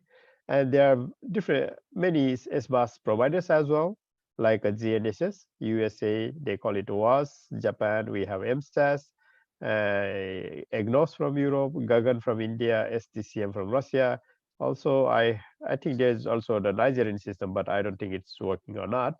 And Korea and Australia, they are also developing their own new SBAS systems. So we'll see in next few years the systems from Korea and Australia as well. And this is a little bit about how the GPS or GNSS works. So it's a very very simple principle. So what it does is the satellite transmits a signal, a very specially designed signal. And once it transmits, it puts some timestamp. It puts a time mark on this. Okay, I'm sending this signal now, say 0 time, 0 seconds or 0 millisecond. And this signal will travel from satellite to your device or receiver. And this will take some time. And that time, it will take that time because it's about 20 to 25,000 kilometers away from your receiver. It travels at the speed of light, so it takes some time. And this receiver will calculate this travel time. It can measure how long it took to travel from here to here by looking at the signals here. So once it gets the signal, so it put another timestamp here. Okay, I got this signal, the head or tail of this signal at time t. And then you can check when is this signal transmitted, at what time. So they have some timestamp here. Okay, this is transmitted at time t0. Now I receive this at time t1. So you then find a difference between time t0 and time t1, the duration to travel, it will be around say 60 to 70 or like a millisecond because of this distance. And if you know the time difference, then you multiply by the velocity of light, then you get the distance. Okay, so you get the distance from the satellite to the receiver. So actually, we are measuring the travel time of the signal from the satellite to the receiver. And using that travel time, we compute the distance by multiplying with the velocity of light. So this is a very, very fundamental fundamental theory of the satellite navigation system. And this slide shows that like here is your receiver, which you don't know your coordinate x0, y0, z0. You don't know this. And you have a multiple number of satellites. These are the satellite numbers. So it can be any number, 1, 2, or like that. So GPS has 32 satellites. So that means it can be any of those. And we need at least 4 satellites. And also we need to know the coordinates of this satellite, position of these satellites. So and these information are transmitted from the satellite to the receiver. So if you know the satellite location data, satellite position data, and if you can compute the distance between satellite and the receiver, then you can compute x0, y0, z0. So this is a very simple equation. So the distance between satellite and receiver in the 3 dimension is like this. So this is the position of the satellite. This is your position. So in the 3 dimensions, so xk minus x0 square, and we sum all these for x, y, z. And if you take a square root, then you get a distance for this one. And you also get the distance for this one, and this one. So since there are 3 unknowns, and also we don't know the exact time in the receiver because this receiver has a very cheap clock and it has a error. So it has a clock error. So in order to estimate that clock error, we take that as unknown. So actually we have 4 unknowns, x0, y0, z0, and time. So since we have 4 unknowns, we need 4 satellites, at least minimum 4 inputs to compute our equation here. So unknowns x0, y0, z0, and this b with the clock error and some other errors. So with all these, then we can compute our position data. So you have to solve this equation, which requires 4 inputs, and then this is what going on inside the receiver. Okay.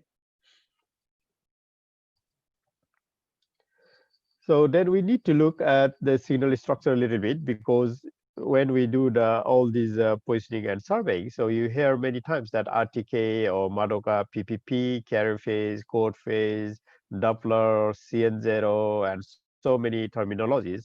So they all are related with these 3 signals. Okay. For example, the GPS signal, so we have 3 components: carrier, code, PIR and code, and navigation data. Okay. So this carrier is just like a sine wave. So it defines the frequency of the signal. For example, GPS L1 is 157542 megahertz, like this.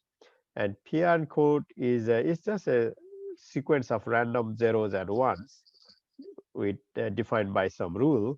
So this is to identify each satellite from one satellite to another satellite, okay, to make the satellite signals unique. And the navigation data, we need it to broadcast to tell the receiver about the satellite orbit information. So we call ephemeris data or almanac data, and also it broadcasts some clock errors in the navigation data. So these are needed to compute your distance, or we call the pseudo range. To compute the distance, we need this information and the time and the orbit data to calculate the position of the satellite. And then to identify which satellite is this, you need the PIN code, and to demodulate the signal, modulate or demodulate, you need the carrier signal. So these are the 3 minimum signal components you have in GNSS, any type of GNSS. Some systems, they have more. So this is what I mean. So you have a L1 carrier, you have a PIN code, carrier signal code, and the navigation data, and they are all modulated, or they are combined together to broadcast the signal from the satellite. So the satellite antenna, so we get this type of noisy signal. It looks like a noise. They are just a combination of the carrier code and the modulation at the different frequencies, or the code rate. We call the code rate or data rate, something like this. Okay. So this is how the GPS signal is generated. It's a very, very simple, but very, very useful signal. If you look at this, it's extremely simple signal. Okay. So this is one very important aspect for the receiver designers, because due to this very simple signal, the receiver design is very, very simple, and that makes the cost very, very low. If you look at some radio or TV or communication signals, communication signals basically are very, very complex. They have so many other different types of signals here. And this is the whole architecture of any type of GNSS systems, but I'm giving you as a GPS as a sample. So they have this, we call a space segment. They have the satellites here and the control segment to monitor whether all these satellites are running or flying on the orbit as a defined or not. So this is the control segment, and these are the user segment, means here applications or receivers and so on. So all these 3 components together makes the whole system. Okay.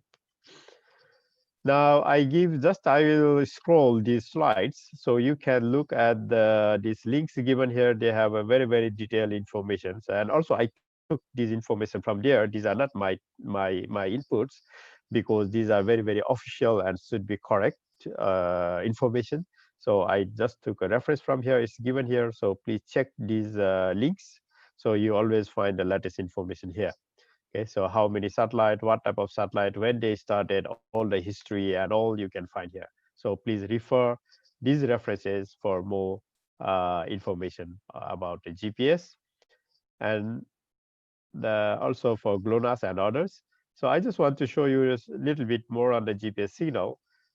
So today, these GNSS or GPS, though they have many different types of signals. So normally we know about L1, L2, and also we know basically about CA, L1 CA. This is what we use, the signal that we use very commonly or available in almost in all the receivers. So without L1 CA, you can't do anything.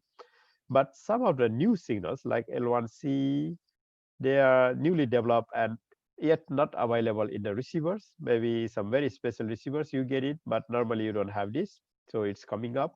And also all the satellites are not yet broadcasting this, so it's coming up. And like L2, so we have a new signals, commercial civilian signal, CM and CL, and this PY is a military or the not the civilian signal. So we can't use these PY signals. They are encrypted. We can't access. So it's not useful for this except for doing some RTK, like some sort of this ambiguity and so on. And also we have a new signal in GPS, L5, I and Q, two channels here. So these are the new signals coming up. And already there are some satellites that broadcast L5, L1C, and so on. So I don't have the latest information on the GLONASS, so please look this PDF file so you can see more details. And please note that GPS is a CDMA-based system, CDMA modulated signal, and GLONASS is basically a FDMA, frequency division. But the new signal, they are also broadcasting the CDMA or the BPSK. So this is a signal that is similar to GPS structure. Okay. So I have a detailed slides on CDMA, FDMA. So probably maybe I can cover tomorrow a little bit on this if some of you are interested. Otherwise, I will just skip now. But my handouts, they have these slides. Okay. And for Europe, so they have also this type of development plan. So already in 2020, I think they already have this satellites launch. So please check this link for the latest information. And they provide different types of services. Let me show this. It's called the open service, means it's available to anybody freely all over the world. But they also have some limited access signal called commercial or P areas. So I don't know how are they going to provide this, whether it is available to any individual or only to the government or like that. And they're probably not free. Okay? And some other special signal like the search and rescue or safety of life and so on. And if you look at the Galileo, also it's lots of different types of signals and very, very complex signal as well. So different types of modulation. So in GPS, we have a BPSK1. So here we have a BOC, CBOC, and so on. Also, GPS has a BOC modulation of a different type. And alt BOC, this is a very, very complex signal again. So there are different purposes of using this type of signal. Okay. But we are not going all the details here.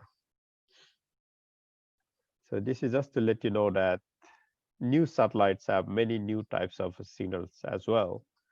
That's why your receiver is a bit more costlier and very, very complex. And this is for Beidou. Also, I don't have details on Beidou, so please check these documents. And also some official links were given here, so please check those sites. They have more links, and you can find the latest information over there.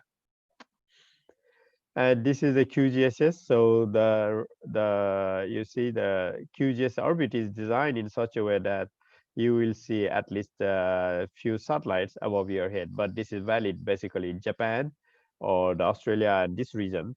But when you go to Indonesia, so it's not. This is not true. So it will be a little bit towards the east side. So based on the region, so this visibility will be different. So the reason to design this type of orbit is to make the navigation possible, even in a very high-rise building core area like Tokyo, where you have many, many high-rise buildings. So if you don't have QGIS, so it will be quite difficult to do navigation or getting a good position data. For example, in this case, so many satellites are blocked by these buildings. So if you have one satellite or one more, if you have two QGSs, so you have a better, I mean, more satellites visible, so you can have a better positioning accuracy. So that's the purpose of this QGS's orbit. So I skip these QGS things because Kogri-san already explained in very detail, and he provided very, I mean, the latest information. So some of those informations are new for us as well. So also he already mentioned about the future plans and applications and very specific applications of the QGIS, which other satellites don't have, like early warning system, Madoka or SILA. So this is very QGIS specific. And this is for the Indian system Navig. Also, I don't have much details for this. So please check this one. They have the latest information in the December 2019. So please check these slides. So I want to show you few slides more about the multi-GNSS. So we say GNSS and sometimes we say multi-GNSS because we have now so many signals and combined. Now why I'm showing you this slide is because to look at these frequency bands, okay, L1, 1575 and L5. If you look here, these two frequencies, L1 and L5, they are crowded, okay. All the service provider except Russia, GLONASS, they have some signals here. Okay. So what this shows that the receiver manufacturers, then they look at these signals and they will design how to design they will consider how to design their receiver so that it will be future proof or they can be used for a long time. So based on this is what I expect, that even for the smartphone, if they make a dual frequency or multi-frequency, I think it will be L1 and L5, not L1 and L2. If you look at L2, it's only GPS and QGHS, okay? So you don't see other signals here. Here we have E5B, B2, L3, so it is somewhere between L2 and LE5 here.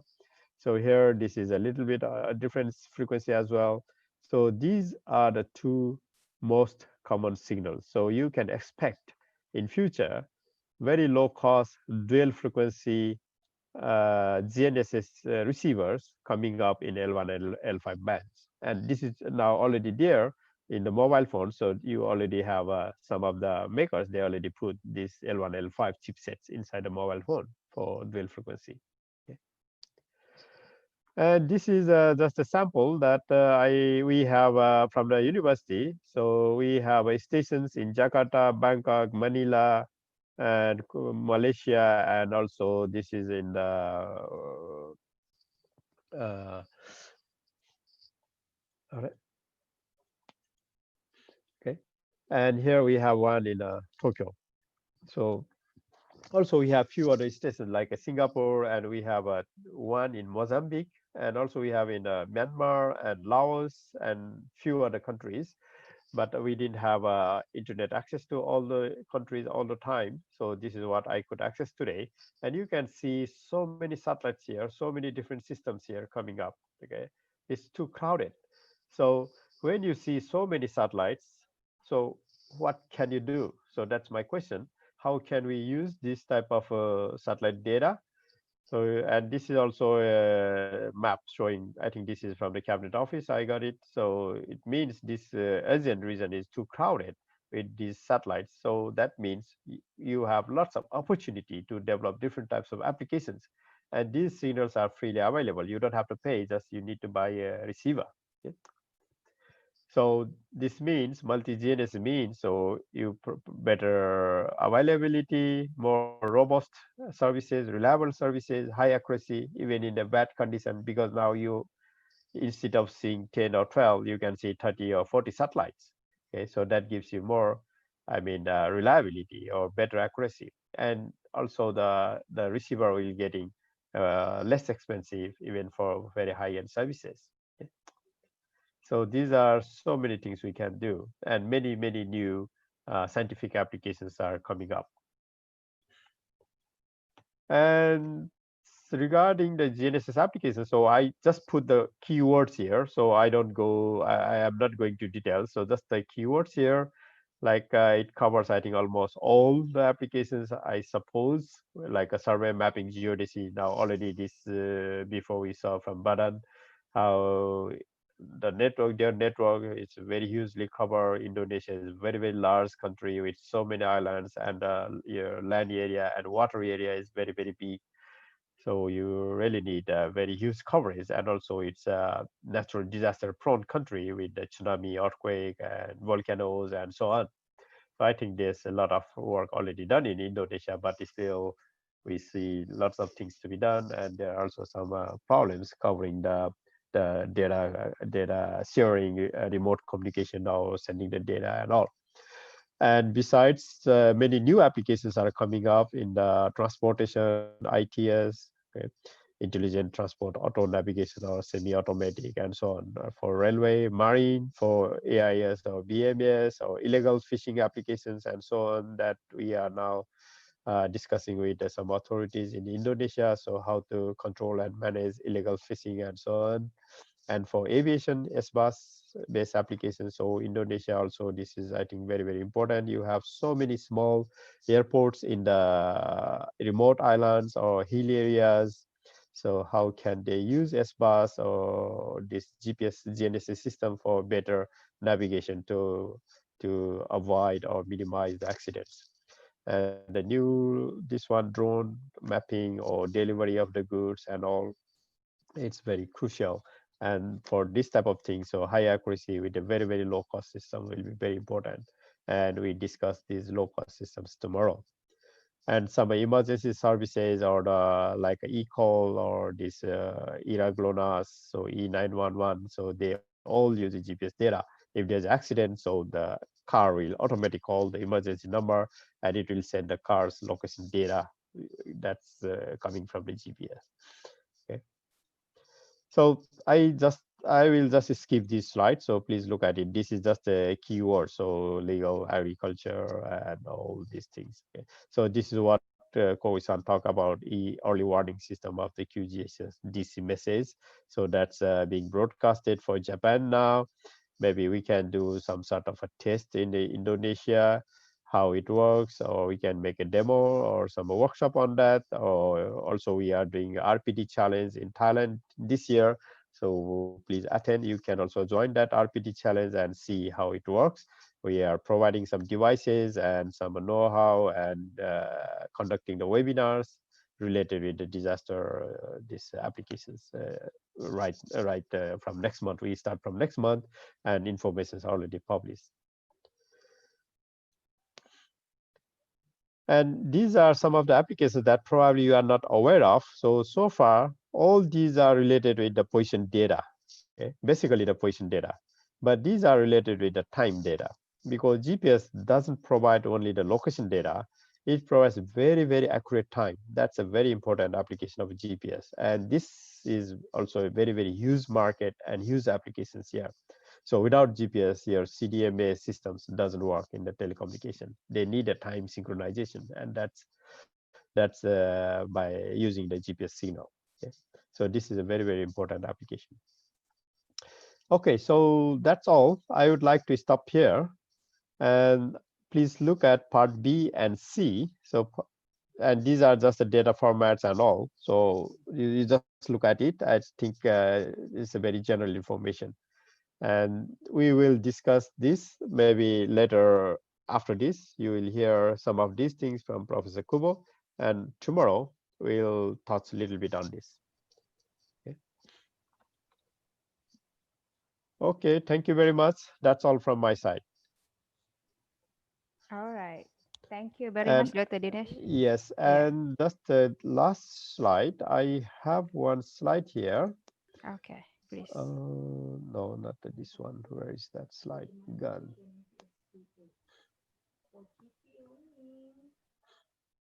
Oh, that's not here. Anyway, it's okay. I will show tomorrow. Okay, thank you very much. All right. Thank you very much, Dr. Dinesh.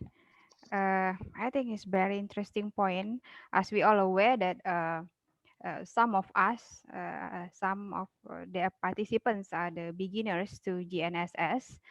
I think some of the participants are our postgraduate students.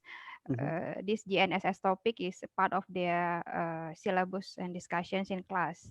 I think this materials is going to be a part of their maybe assignments later this semester. So I'm very sure that they're excited about this. But maybe later we will discuss further during the Q&A sessions. And also maybe you said just now that it will be further explained by the presentations from Prof. Kubo, suppose. Yeah, sorry. So Mr. Kobayashi will introduce about CORS. So Yeah, please, Prof. Kubo. Yes, so I will introduce about the course. Yes, so I will share my slide. Okay, so Prof. Kubo and Mr. Yes, Kobayashi. Kaito, yes, Kaito Kobayashi. Kaito Kobayashi Will are going to introduce. are going to present the topic on GNSS data collections, continuously operating reference system, of course, and data analysis. Before that, could you please let me inform the participants that they are welcome to post any questions in the Q&A chat room. And please don't forget to address the questions to the speakers that they wish to ask. And before that as well, I also would like to remind all of the speakers for you that who still don't share us the materials, the presentation materials. If you permit us, please share the materials because some of the participants would like to have those materials as well. Just now, maybe for Mr. Kogure, if you don't mind, sir. Yeah, we are waiting for that. Thank you very much. So, Oh, Prof. I don't Kubo. mind. Yeah, I can Yes, okay. provide some So I'm presentation. ready. Yes, thank you, Yes, Mr. so Kogure. totally, how many time do I have? Yeah, When we have around 30 minutes. 30 minutes. 30 minutes, yes. After that, we are going to continue to the Q&A sessions. Yes, Mr. Okay, Kobayashi. so Please. I will introduce about the course for 20 minutes, and after that, Professor Kubo will introduce about a real course in Indonesia or yes, other Asian country. Yeah, I mean, sorry. I mean, we have 30 minutes for both of you. Yeah. Okay, okay. Yeah. So I will start my Yes, presentation. please, the stage is Yes. yours. So my presentation contents so first, what is the course?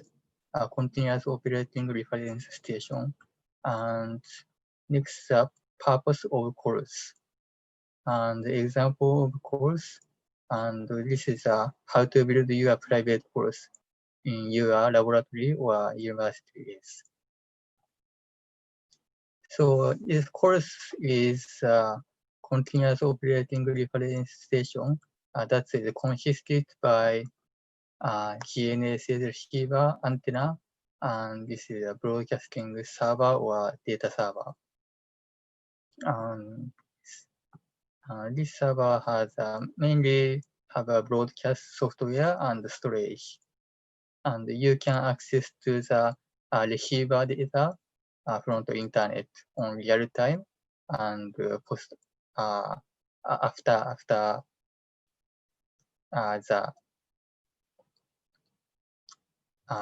few days data or yes old data. So I classify the type of course for this.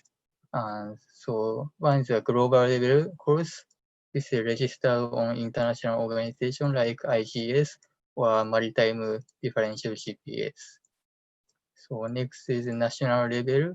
This is mainly operated by government organization. And in Japan, there is GeoNet that's operated by Geospatial Information Authority of Japan. And although Indonesia had the INA course that was presented by BIG last time. US and Europe also has same system. And in local level, that is operated by a non-government, so company or some organization in the regional area. So next is the laboratory level. This is for research or private use. This is mainly consisted by only one course station. And finally, the fee-based service. This is operated by differential GNSS or RPK service provider. That is, we paid the money to this provider, and we can get the collection data from the course network of this provider. Yes, so I will show the device consist course station. This is one course station. So this photo is one of Japanese course station. And here the GNSS antenna is installed, and the receiver and the power supply is mainly solar power and normal power supply from power grid. And this has a communication device that push the data to server, course server. So next I will show the purpose of course. The course has a multi-purpose, and this purpose is different in the level of the course. The red shows the global level or national level, and blue shows the local level and laboratory level, and green shows fee-based service level. So one is the monitoring of land movement, and two is monitoring of the activity of earthquake and volcano. And three is monitoring of parameter that cause GNSS position error. This was used for PPP or SBUS as a SBUS system, the augmentation system. And 4 is survey reference point. 5 is providing of collection data for precise positioning. This is maybe most important for user. That's one who wants to use accurate precise positioning method. And 6 is GNSS data providing for research or PPK use. This is access to the storage of the course and get the data of the few times ago or a few days ago. PPK is post-process RTK. So I will explain one by one of this purpose. One is monitoring of land movement. So land is always moving as plate tectonics show this figure, and the location is always changing. So there is a reference point of Japan, but this point is this point location is different in here. So in 10 years ago, its position is 1.86 meter different. So course monitor this movement and provide the collection data for existing survey reference point. So this is collection. So velocity, no, not velocity. This is the collection range of the random movement. That is calculated by cross network. So second is the monitoring of the activity of earthquake and volcano. In the country like Japan or Indonesia that have many earthquake and volcano activity, so the course data is used for analysis of this disaster. So some in Japan, the course on the volcano is used for activity prediction of the volcano.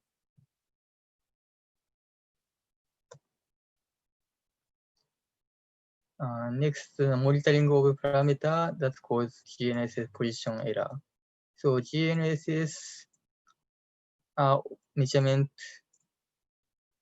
the GNSS signal that is measured on your device has some error that cause position error. So troposphere delay, ionosphere delay, satellite clock error, satellite orbit error. So course network can aid these propagation error by monitoring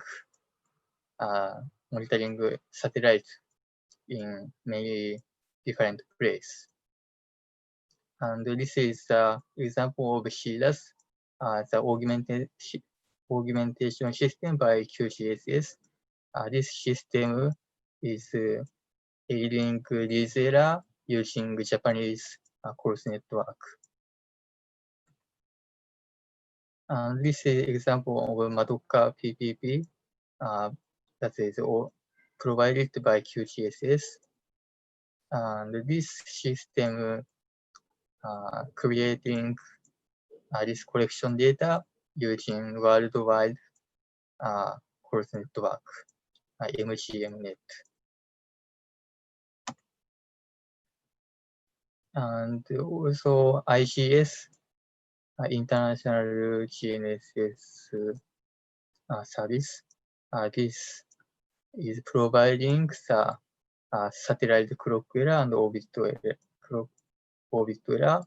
and tropospheric and ionospheric error using this IGS network. So you can download this IGS product for PPP calculation. So next is use the course network for survey reference point.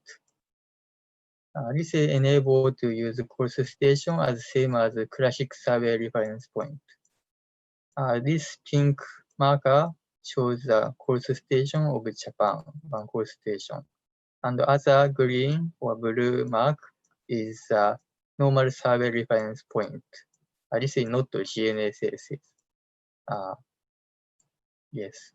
And you can estimate the own position using two known position by using classic triangulation. You can use the course point as same as these blue or green marker.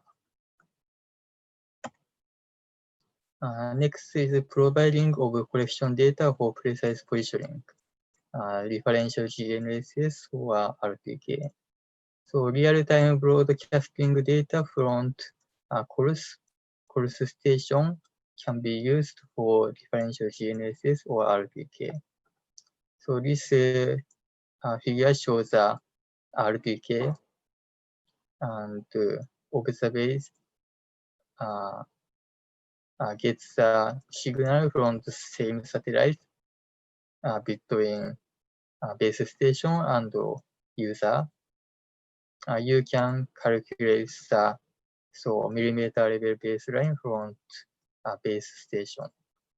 And the base station is a known position. You can calculate own position in millimeter level. So most course station using RTCM format and NTRP protocol for broadcast this observation data. So this is an example of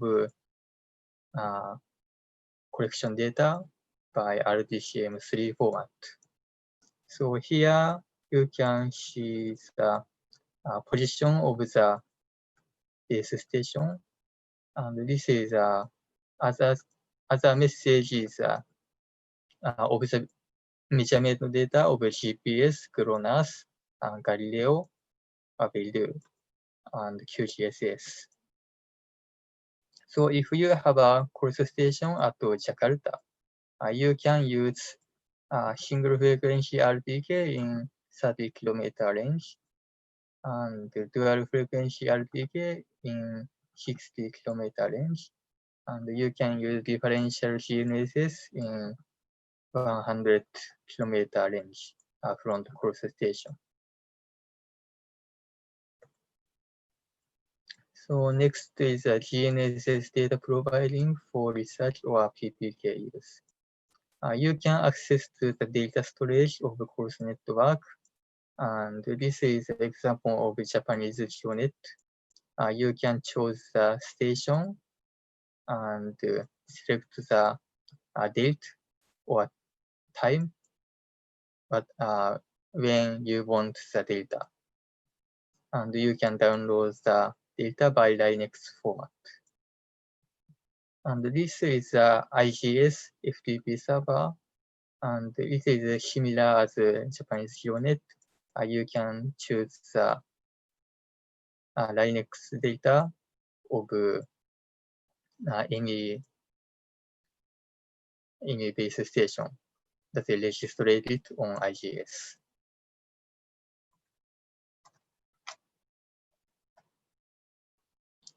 So this next I will show the example of a course.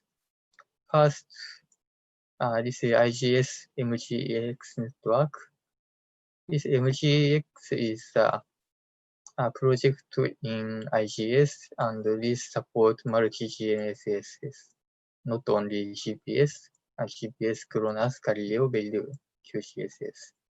So this is a network, and you can download or access to real-time measurement data from this station. This is the example of Japanese GeoNet. Japanese GeoNet has 1,300 reference stations in Japan that cover Japanese territorial area. And one course station is like this. In Japanese people can access to the data of these stations. So this is the INA course that I presented last time. Yes, you can use, maybe you can use this station data from the Indonesia. Next, I will show the local level course. Yes. So this is not operated by government or international organization. This is by company or private or so laboratory level one. This is the example in Sumatra Island. PT Mushifutan is the company of forest plantation. And this company installed 7 base stations to cover all farm area of forest, and using RTK for UAV survey. UAV survey, yes. This is a GNSS antenna. This is a scene of the forest. You can use RTK in this area. Yes. This is an example of Iwamizawa in Japanese Hokkaido. 3 base station broadcasting RTK collection message, and local farmer can use RTK on agri machine for guidance system. This is smart agriculture. And this is the laboratory level one, and my university have this cross station. The antenna in rooftop and the receiver is installed in laboratory. And this receiver pushing this data to encrypt server by RDCM format. And also data is logging, the daily data is logging, and we can use this data for our research. This is an example of private use. This Iwaki farm in Japan. The owner of this farm established this system. Base station in his house, and via internet, the agri machine of this farmer can use RDK for guidance system. So this is a computer and receiver, and this is a base station antenna. Yes. And I don't know. Sorry, Miss. Okay. Hello, sir.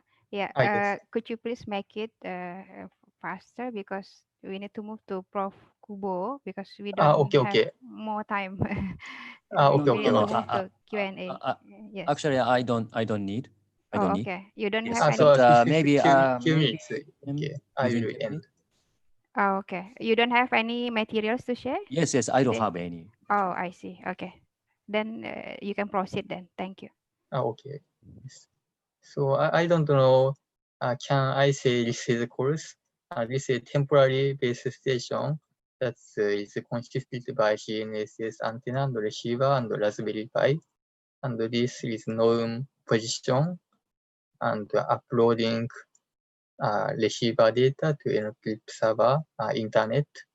And we can use RDK in unknown, so not foreign position. Yes. And for UAV survey or any experiment. So this is example of some P service. So Trimble RTX and Spacolda and Fugro, Stafix, and SoftBank. So this service provides the collection data, and in the service coverage, you can use RTK without any concern about base station. Yes, next is how to build your private course, but there is maybe no time. So, Professor Go, do you have a presentation? No, I don't have any presentation. It's okay. Okay, so I will introduce how to build your private course. So first you need to select antenna for base station. So there is several type antenna like choke ring with a ground plane, helical, and this you can select for with performance and your budget. And when you select the antenna, you need to note the support frequency band of the antenna. There is a GNSS frequency is separated to L5, L2, and L1. And you need to check the data sheet of antenna and check that the GNSS signal you want to use is supported. So next, you need to select the receiver. So receiver for course network, the RTCM3 or low data need to output. So RTCM is a standard format for RTK. And So receiver, yes, okay. So RTGL format, and yes, this is essential for RPK or differential GNSS. So, so this is so a plot of the what's the receiver manufacturer and receiver type. And there recently the low cost receiver are now available. And if you don't have a lot of budget to buy survey grade receiver, you can use this low cost receiver for base station. So you need to know your base station antenna position with centimeter level accuracy. So how to know your base station position? So one is the RPK.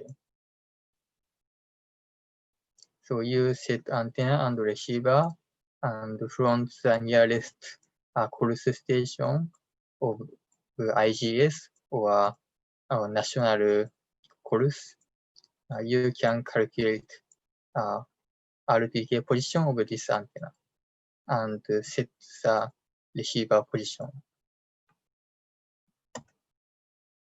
If you don't have a course in near your base station, you can calculate the accurate antenna position by PPP, precise point positioning. Maybe this is this PPP method and this RPK data processing method is explained tomorrow webinar.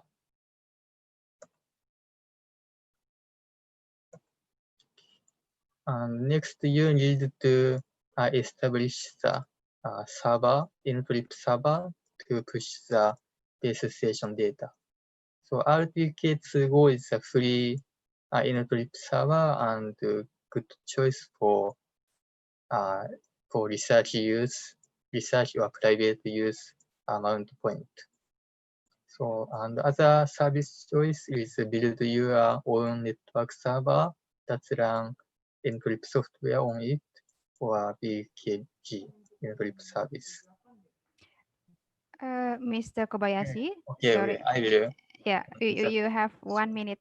Sorry. Okay. Thank you. Could you please summarize maybe? Yes. Yeah, okay, Thank you. summarize. So you can push your data to your encrypt server and you can access your base station with the internet from anywhere. Yes, okay, maybe this is the end of my presentation.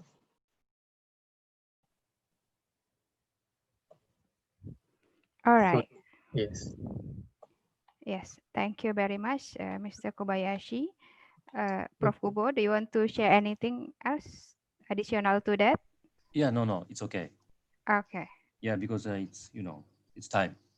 No, we still have some time for yourself, actually. Yeah, no, it's okay. No, Yeah. okay. Thank you very much. Then we shall move to the Q&A sessions. Thank you very much, Mr. Kobayashi, Prof. Kubo. Then, Yes, thank you. Then we move to Q&A sessions. Are we all here, Dr. Dinesh? Yeah, I'm here. Dr. Dinesh and Prof. Kubo.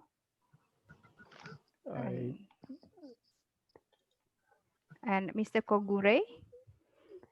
Mr. Kogure, I think he's online, but I'm not sure. Okay. Yeah. Mr. Kogure. But and anyway, so if we Dr. have Gatot. questions, yeah. Yeah. Dr. Gatot, are you here? Yes, I am here. Yes, thank you very much for still staying with us. Yes, maybe we also wait for the Mr. Kogure because there are some questions to Mr. Kogure as well. Yes. So now we enter the Q&A sessions. I'm going to open some questions from the offline questions from the registrations link. We have here from we have here some questions. The first one maybe to Dr. Dinesh or Prof. Kubo.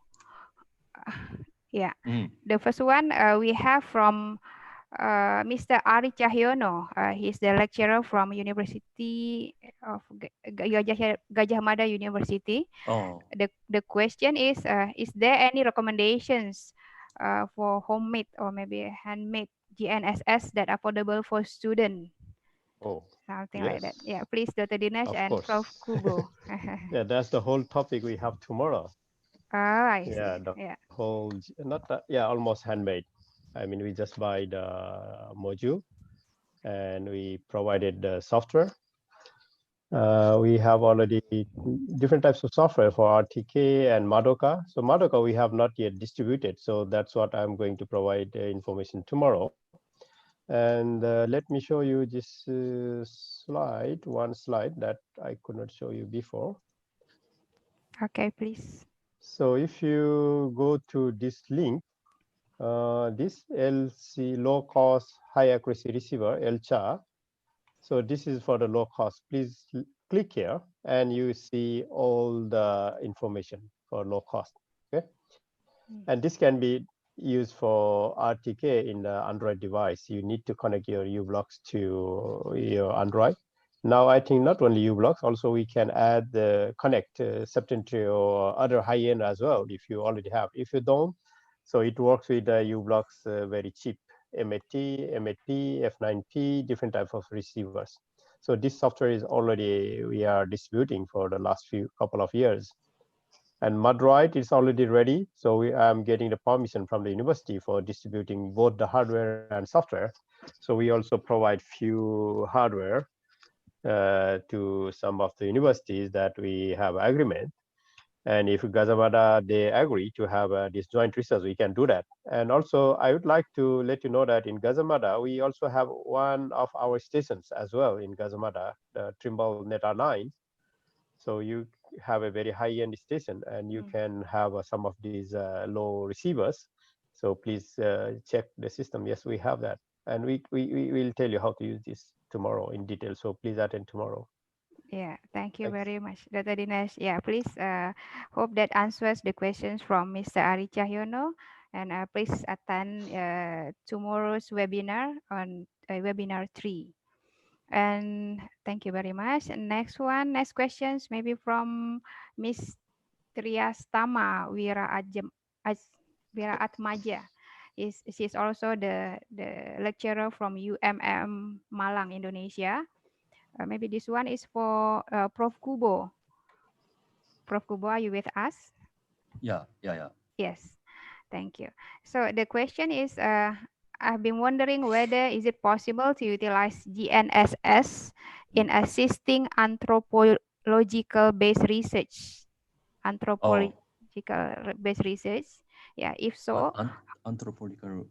Sorry, what is anthropological? Anthropological-based research. Anthropology. Yeah, anthropology is kind of like a historical. Related to human. So, yeah. Dr. Dinesh Sensei, yeah. could you reply? Okay, yeah. So, okay, actually, yes. So actually, we already doing some work on that. Anthropology or some cultural heritage or history, like historical or world heritage sites mapping and so on. But this is, we are just using some special app developed by one engineer, one of the engineers, my student. So it's being used now to collect GIS data. So when you go to the site, so you take the picture, you collect some historical data, and then you have some database, then you need to know the coordinate, where is that location. And then we take a picture from that Android, and that gives a picture. And the Android will give a GPS coordinate, but GPS is not very accurate in the Android device. So you can attach again these low-cost uBlocks with some high accuracy. So you can even do the post-processing for meter level accuracy. That's possible, yes. Yeah, of course. Yeah, there are tools to do that already. You can even design your GIS database, the layer and color and the whole database you can design. And if you have like 10 people collecting the data, this type of data in the field, then you can have the same project file shared by 10 people. Okay. And so you asked this question, and I want to let you know that the government of Indonesia during their population census, the census survey, actually they use this app developed by the guy who are now working with me. So when they go to the villages or mountains, so they collect the census data, and they need location data as well. I think the huge team, I don't know how many hundreds of these surveyors, they use this app to collect the data. Okay. Yeah, this is basically to have a good GPS location data at a very, very low price. Yeah. Okay. Thank you very much, Dr. Dinesh. Yeah. Of course, we can use it for any other area as well. Yeah. Like Yeah, of course, what you yes. presented just now. Yeah, where you need the location data. So of Yeah. course, we have now very easy to use Coordinate. and low-cost devices. Of Yeah, course, possible.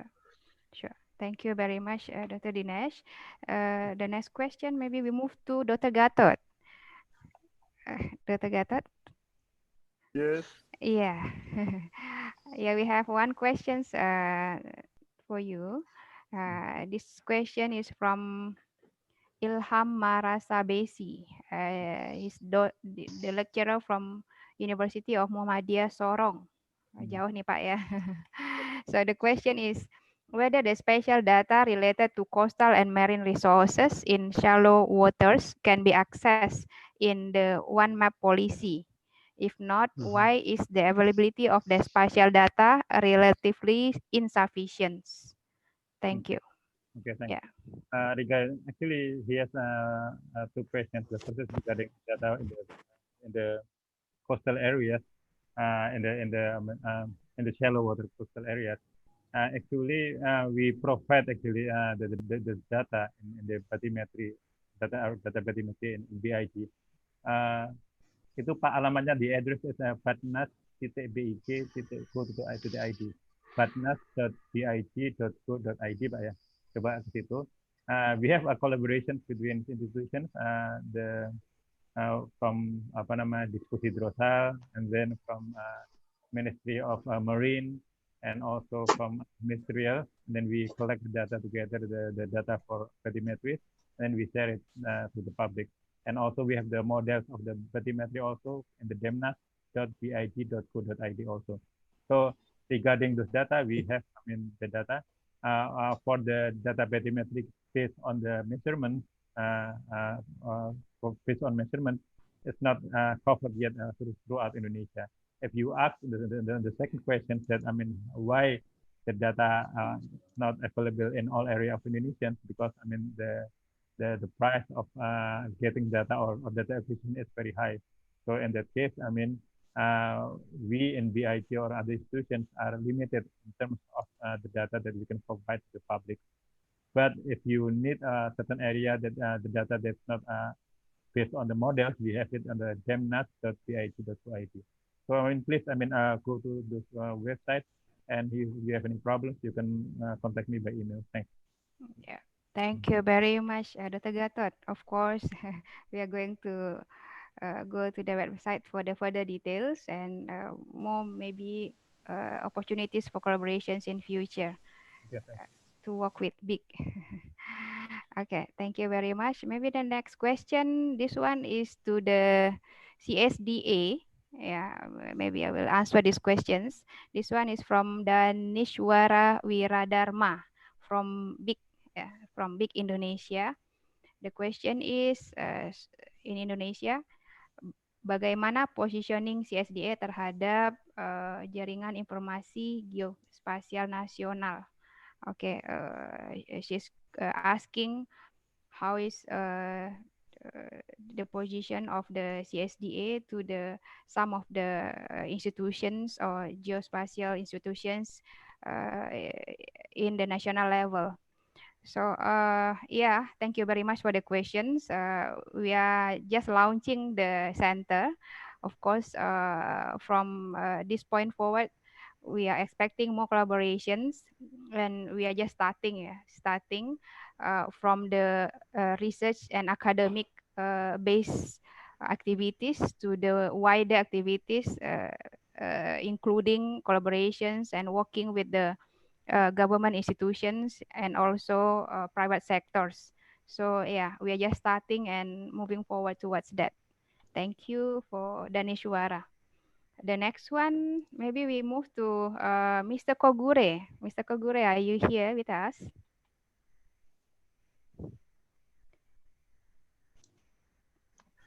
What is the question for Mr. Koure? Okay, the questions for Mr. Kogure is from Mr. Fauzi Zulkarnain.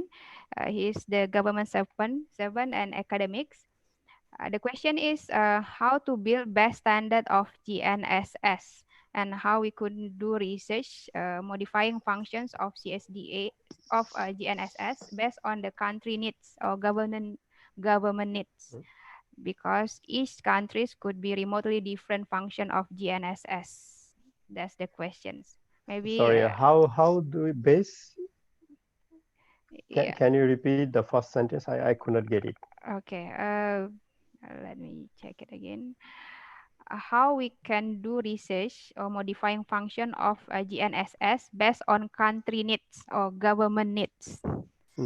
So Yeah. what does he mean by how to modify the functions or country needs? So I don't Yeah. know, but I would like to ask him what are his requirements or needs, okay?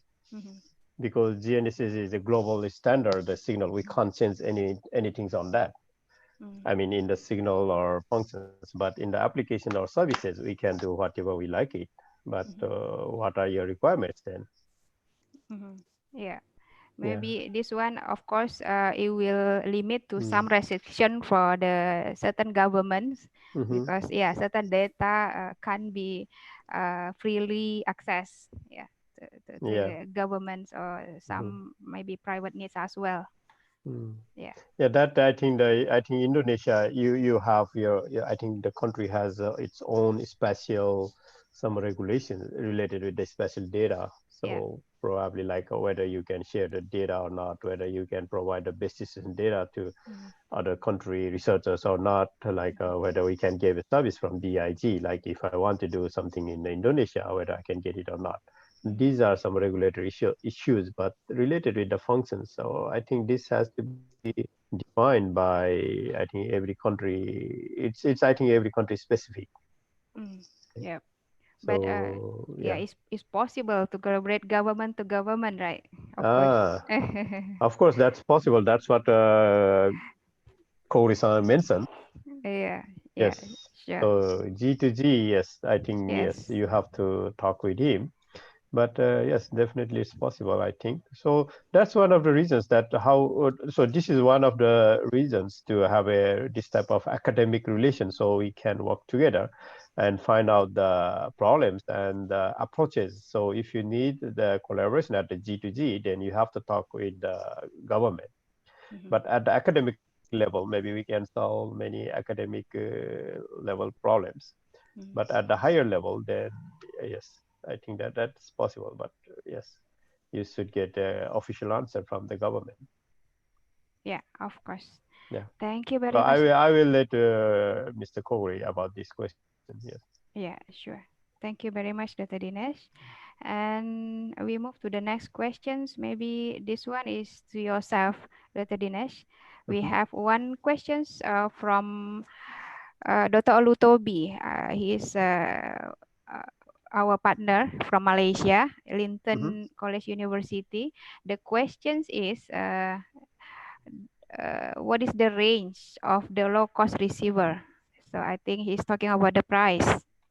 The range mean the price. Okay. Yeah. So my target is $100.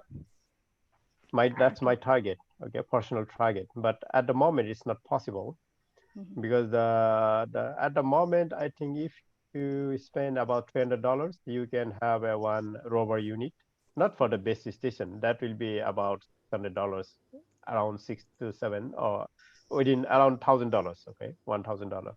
But for the rover, I think it's about $300. We can get a good unit, $300 to $500 at the moment. But we really want to go down to maybe my target is $100, but that's not easy. That's related to the price. But if he's asking about the range for the RTK correction, so it depends, okay, on the antenna and the receiver type. If you use a dual frequency receiver, maybe I think even for the low cost we can go up to 10-kilometer radius. But if it is a single frequency, maybe it's about a few kilometers, I think, to have a very good accuracy. Okay. Just So now, tomorrow I will show more details on this. Okay. yeah, sure. I think this topic is going to be discussed further details tomorrow, Dr. Utobi. So please join us tomorrow as well, because tomorrow's topic are going to be a little bit technical. Yeah, technical and also some practical solutions we'll discuss. Yes. Thank you very much, Dr. Dinesh. The next one, we move to Dr. Gatot again. Dr. Gatot? Yes. Are you still with us? Yes. Yeah, of course. No, sometimes the network. Okay, no problem. Yeah. Okay. So, Dr. Gatot, the question is from this one is anonym participants. Yeah, he's the shy participant. So the question is, why does big not providing single baseline station instead of network RTK? Suppose user prefer to use the single base stations for their needs. Open all resources is better. As you mentioned, the service are free. Yeah. They decide it's by. Okay, of course, the service that we provide is free, and what we have right now, what we have the technology and the system that we have is right now is based on the core stations that we have, and we have a plan, as I mentioned in the last slides, that we will provide more stations in the area which are not covered by the course. But as you mentioned, as some of our speakers today from Japan mentioned, there are possibilities, other possibilities that we can approach for the positioning, and we are actually at BIG not closing our eyes with the potential, potency or challenge like VPP or other methods that we may, we are in also study with that proposals or with that approach, and if that approach can be implemented in Indonesia and it will be useful for users, I think we will provide that approach also. Okay, I think that we are not only using course, but if any other approach that may be suitable for us, we of course we will provide the service also for the users. Thanks. Okay. Thank you very much, Dr. Gatot.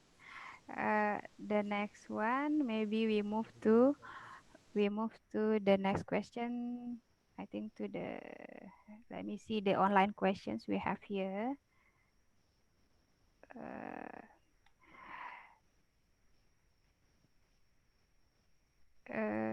Okay,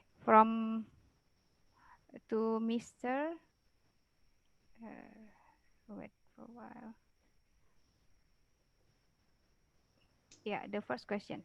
Yeah, the question, this one is to Mr. Satoshi Kogure. I think this one, Mr. Satoshi Kogure already answered just now. Maybe we skip this one. And yeah, the next one is from Mr. Rangga. This one is from our faculty, from our school, yeah, SSGS, Universitas Indonesia. This one maybe Dr. Dinesh could help to answer, or Prof. Kubo as well. I would like to ask very basic questions by Mr. Rangga. How the use of geospatial information for the land use permit in order to mitigate land use conflict? Does it link to the land permit system? Thank you. Yes, please. Maybe Prof. Kubo, please. Yeah. how the use of the geospatial informations for the land use permit in order to mitigate the land use conflict. Does it link to the land permit? Please, Prof. Kubo.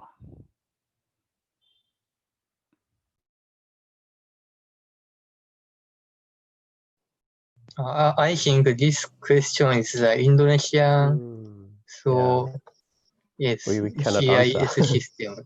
So So in we Japan, cannot. the GPS Oh, is okay. used for this Okay, purpose. maybe Dr. Gatot, could you please help us for this?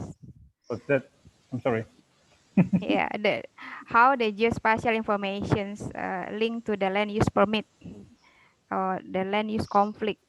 Does it link to the land permit, etc.? Yeah, of Yeah. course.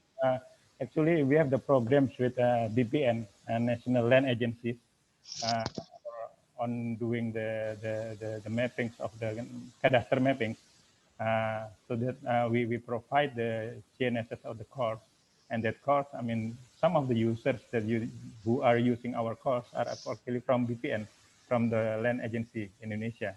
So in that, when they plot the area for the ownership of the land of the area, they use the high definition, I mean high resolution GNSS to map that location. So there is a link in that, and then we have also the collaboration, also using the World Bank helps of funding to build the GNSS stations or the core station in Kalimantan. And I mean, we believe that, I mean, if all the users using the same reference, we will not have any conflict in the land ownership. So that we believe. So so that's why, I mean, we have a close agreement with BPN actually. Okay, thank you very much, Dr. Gatot. The next one is the question to Mr. Kobayashi. We have here, which one is better, uses software or Takasu software? This is not to use it. Doctor is maybe NetDiff and RTK. So yes, so both software is a convenience, and you should choose which software is better performance for your receiver, and what's processing you use, PPP or RTK. So both software has a convenience, and you should try both and choice better one. Yes. Okay, thank you very much. But his question is how to know which one is better. Yeah, which one is? What parameters he should look to know that this is better or that one is better? Maybe RTK is easy to use. Okay. Yes. Okay. So for beginner, the software from Dr. Ije, is it based on RTK Leaf or is totally different from RTK Leaf? No, maybe mostly different from RTK Leaf. So it doesn't use the RTK Leaf functions at all? Yes, some sources from the RTK Leaf, but for example, PPP calculation performance is NetDrift is better than RTK Leaf. Okay. So anyway, so tomorrow, Dr. Ije, he is giving a webinar on the RTK data processing. So he will tell, I think, very details what are the differences and what is better, and maybe for some specific processing, I think he has some improved algorithms on that. So yes, so our person who asked this question, so please attend tomorrow's RTK processing webinar. Yes, we will discuss in details tomorrow. Yeah, thank you, Dr. Dinesh. And maybe last questions from the floor. Maybe this one is to yourself, Dr. Dinesh, or Prof. Kubo as well. The questions is how accurate is QZSS for monitoring deformations? And the second one, how about the performance of QZSS for long monitoring continuously, such as need of electricity supply or need of battery or have a solar technology built at QZSS. Yeah. For the, this mean in the receiver? Yeah. Yes. Okay. No, actually, this is no. I think QGIS alone does not provide all the solutions. Okay. QGIS works together with the other satellites. Basically, it's a GPS. So QGIS is designed to work together with the GPS satellites. So because QGIS is just a few satellites now, so only the 2 or 3 or 4 satellites is not enough to have a good accuracy. We need a minimum 4 satellites. So to have a better accuracy, RTK and all, you need even more.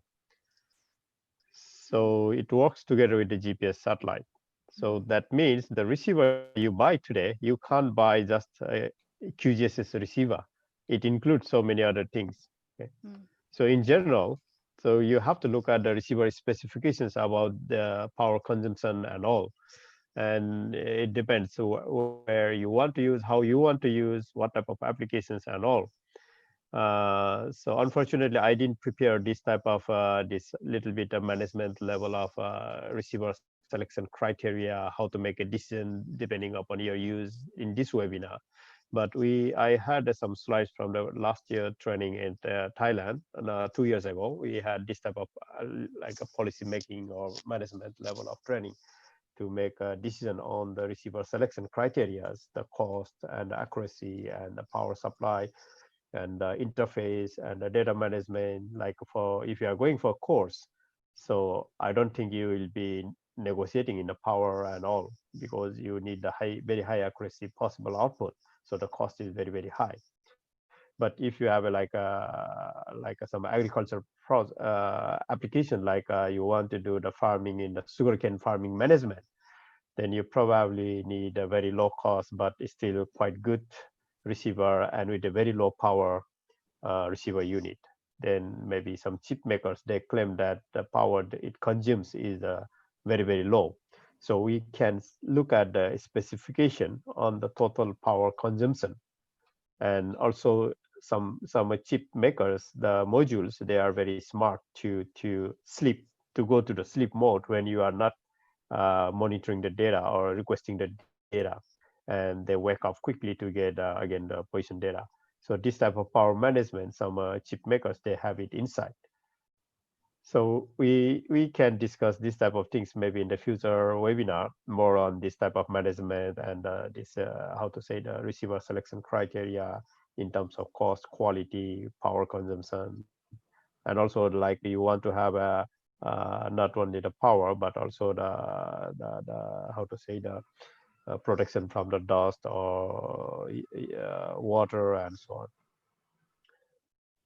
All right. But for the monitoring of the land movement and all, I think we need a high-end receiver. And the co-racer has a similar question. I don't know this is from the same person or different. He has some online answers related with the QGIS specific this question as well in the online answer. Okay. Yes. Yeah. Thank you very much, Dr. Dinesh. We hope we can still hear more from Mr. Kogure later in the next event. Yeah, we understand that he's kind of very busy. Yeah, in the office. Yeah, I think that concludes our discussions for today. Thank you very much again on behalf of the committee, on behalf of the school and the CSDA, to Dr. Gatot, Dr. Dinesh, Mr. Kogure. We have Prof. Kubo as well, and Mr. Kobayashi. Thank you very much for the very comprehensive discussions and good insight to all of us today. I can say that for today's discussions, we can see that the GNSS applications are very huge range of applications, either for academics, for institutions, or private sectors as well. I think it's going to be a very interesting discussion tomorrow if we talk about the more technical points of each of those, or maybe some of those applications. And maybe the second point that we could highlight today is the possible collaborations between institutions or G2G as well. And also to CSDA, we all welcome you guys to join us. I think that concludes for today. We hope that it could contribute a thoughtful insights to all of us. Thank you again, all speakers, participants, committee for making the success of this event. Before I close, I would like to remind to all participants the attendance link is already provided in the chat room. You could please answer to that for the further communications with the community. And to all speakers, we appreciate if you could share the materials, the presentation materials, because some of the participants requested those. So you could contact us, the committee, for that purpose, if you don't mind. Thank you very much. I think that's it from me. I'm going to pass the floor to our Master of Ceremony. I'm Dr. Liniola. Thank you very much. Assalamualaikum warahmatullahi wabarakatuh. Very good evening to all. Waalaikumsalam warahmatullahi wabarakatuh. Thank you, Dr. Liniola. Ladies and gentlemen, our program today is closing to the edge. Thank you very much for your kind attention and participation, and we will continue the webinar tomorrow. I would like to also add some information about our GNSS webinar series. The webinar 4 will be held next month in October. And we also have some upcoming programs. We will have 2 international conferences, ISDEMS and ICSGS. The conferences will be officially open in October for call for papers, and the virtual conferences will be conducted in December. On behalf of CSDA, I would like to extend gratitude.